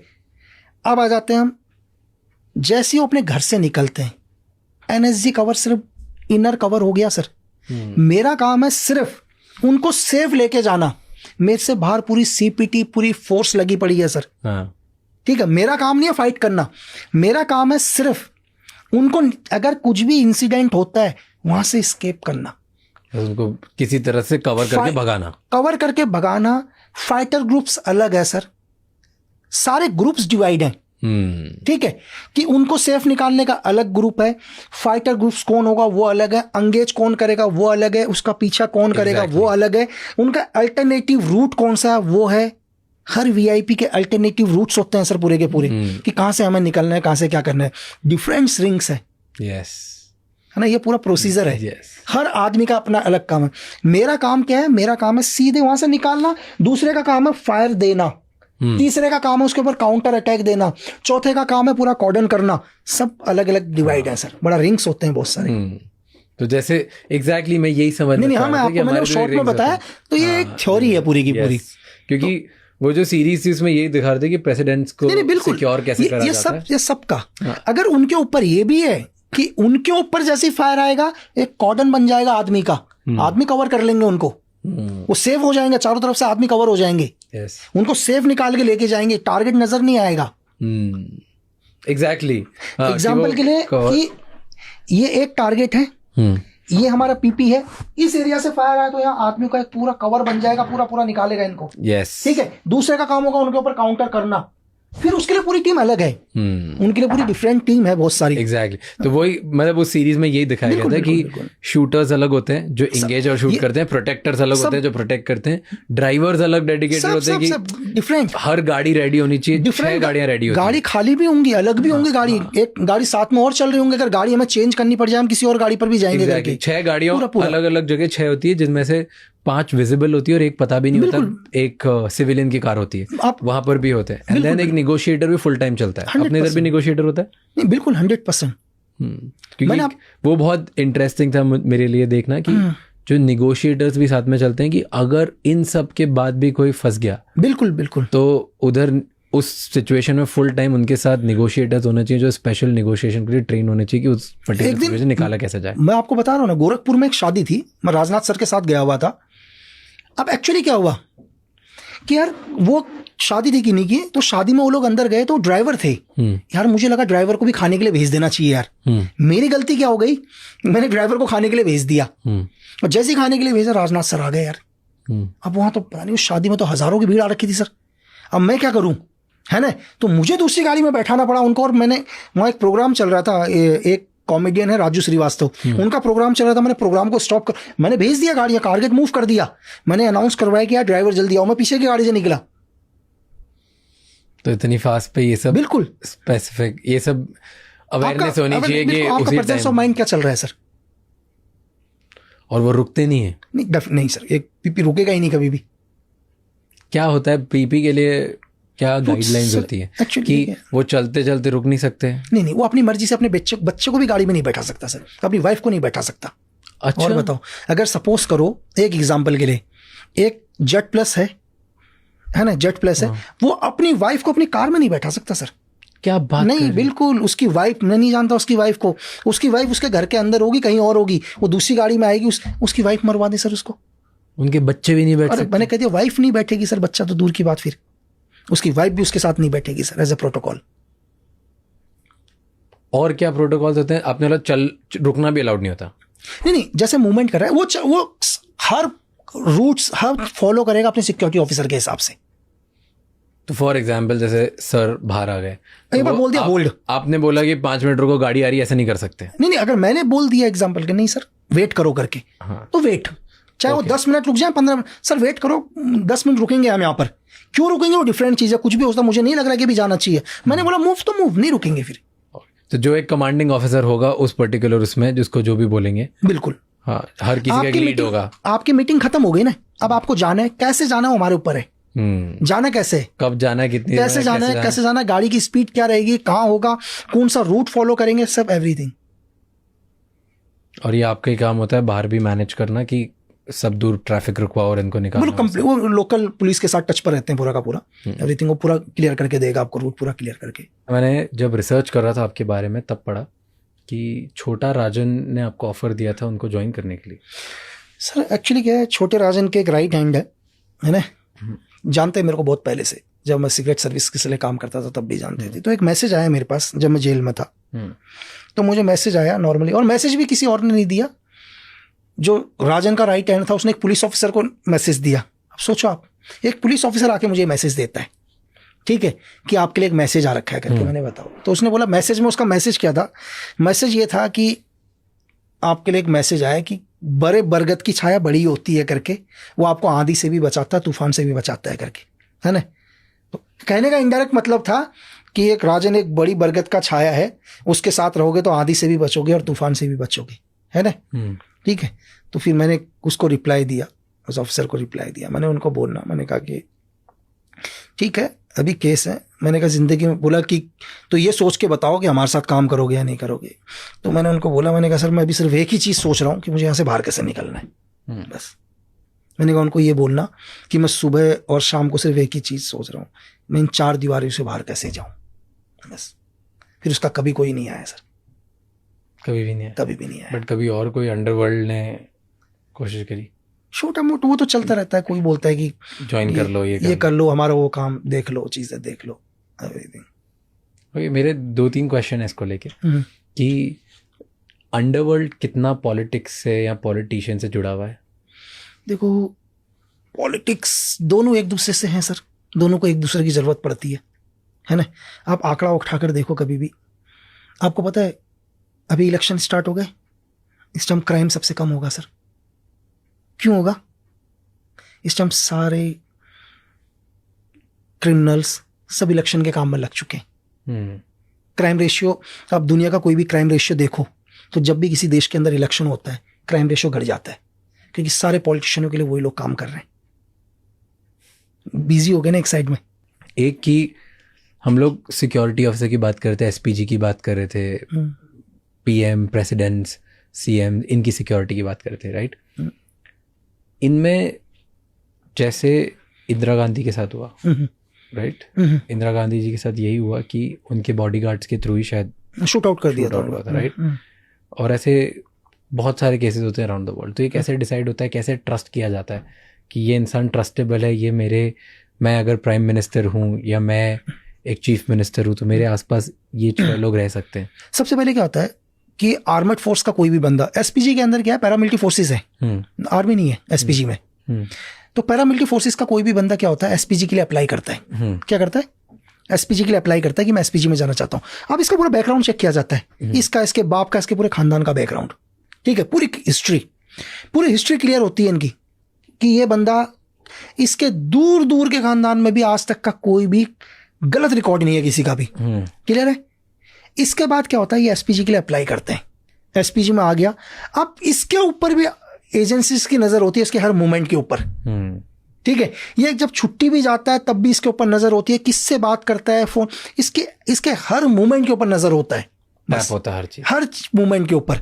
तो ऑलरेडी जो भी उसकी सिक्योरिटी में ऑब्जर्वेशन में है, पूरा का पूरा सर्वेलेंस में लगा हुआ है वो हर चीज, ठीक है। इससे कंट्रोल पहले तो जाने से भी पहले उसका बैकग्राउंड चेक किया जाएगा, चाहे वो किसी भी फोर्स का हो। अगर सपोज करो कोई सीआरपीएफ का है और सीआरपीएफ का एक आदमी फॉर एग्जांपल के लिए कि एसपीजी के लिए अप्लाई करना चाहता है, एक असिस्टेंट कमांडर सीआरपीएफ का, और पता चलता है कि सीआरपीएफ का जो असिस्टेंट कमांडर है एसपीजी के लिए अप्लाई करना चाह रहा है, तो पता चला कि इसके जो ताऊ जी के बेटे के पोते के नाना के भाई कांग्रेस में, तब भी नहीं आएगा वो।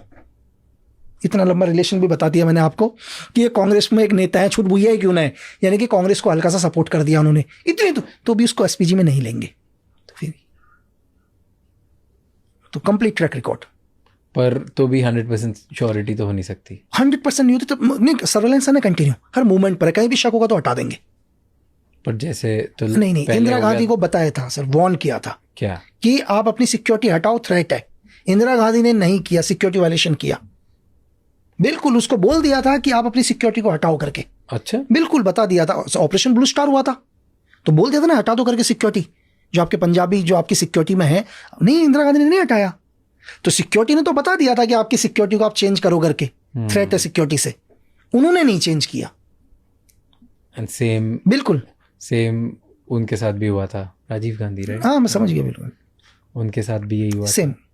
फिर उनकी जो लास्ट मीटिंग थी वो भी कैंसिल करने के लिए बोला था, लेकिन फिर भी नहीं करा उन्होंने। 23 था से डेट 23 मुझे एग्जैक्ट 1991 एग्जैक्ट, तो उनको मना किया था, RNW ने मना कर दिया था थ्रेट है करके, नहीं माने, उन्होंने कहा नहीं भाई मैं जाऊंगा करके। अच्छा, मेरे को लास्ट जो क्वेश्चन मैं पूछना चाह रहा था, दैट वाज कॉन्ट्रैक्ट किलिंग, जब हमने गूगल किया तो आपके नाम के आगे कॉन्ट्रैक्ट किलर क्यों लिखा है?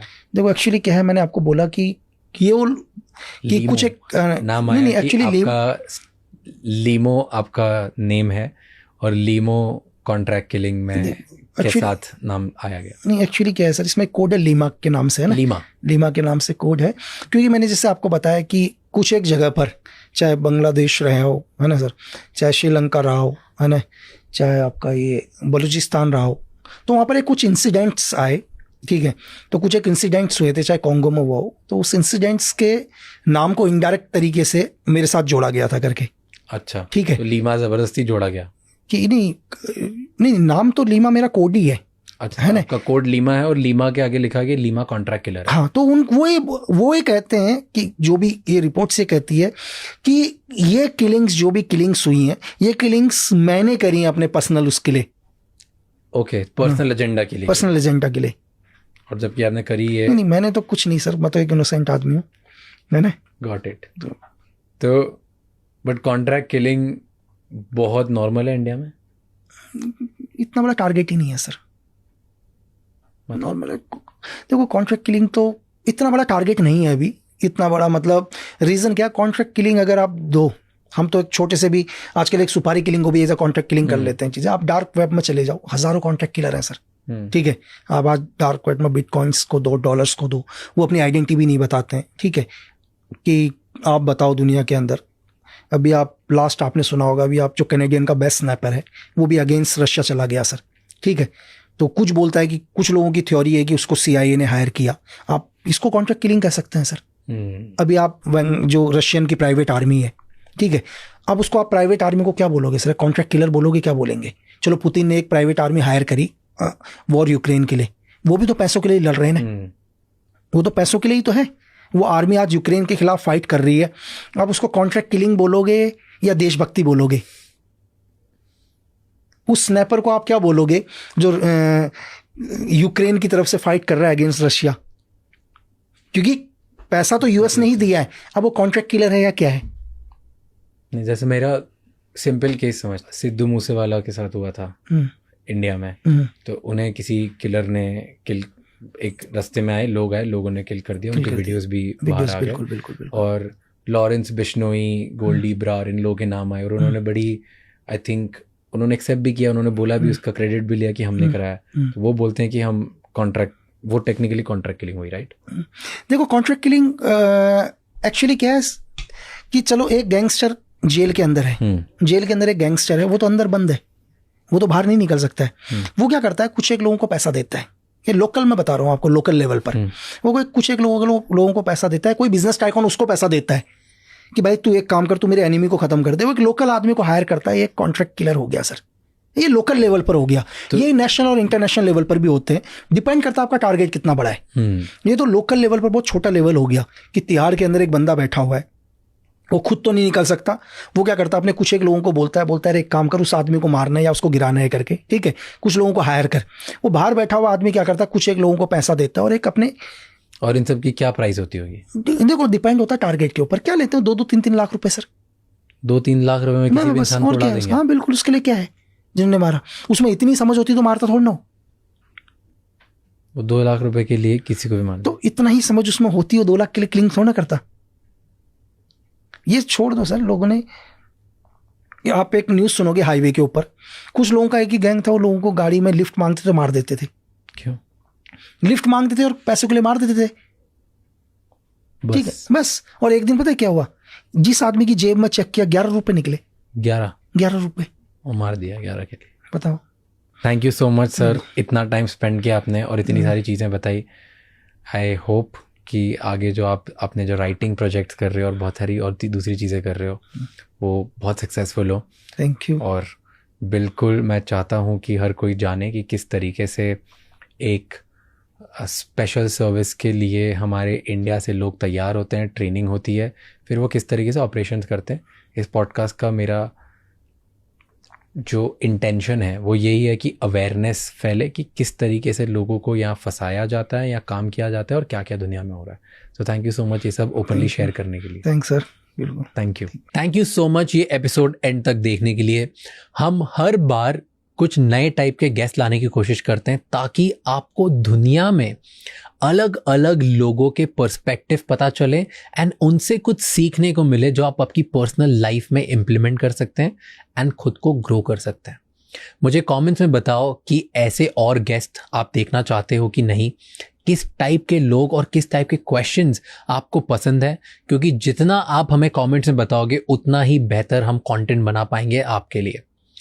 Before you leave, you know कि ये एपिसोड किसी एक इंसान के साथ शेयर करना है जिसकी लाइफ में इससे एक पॉजिटिव चेंज आएगा, because one conversation is enough to change somebody and someone's entire world.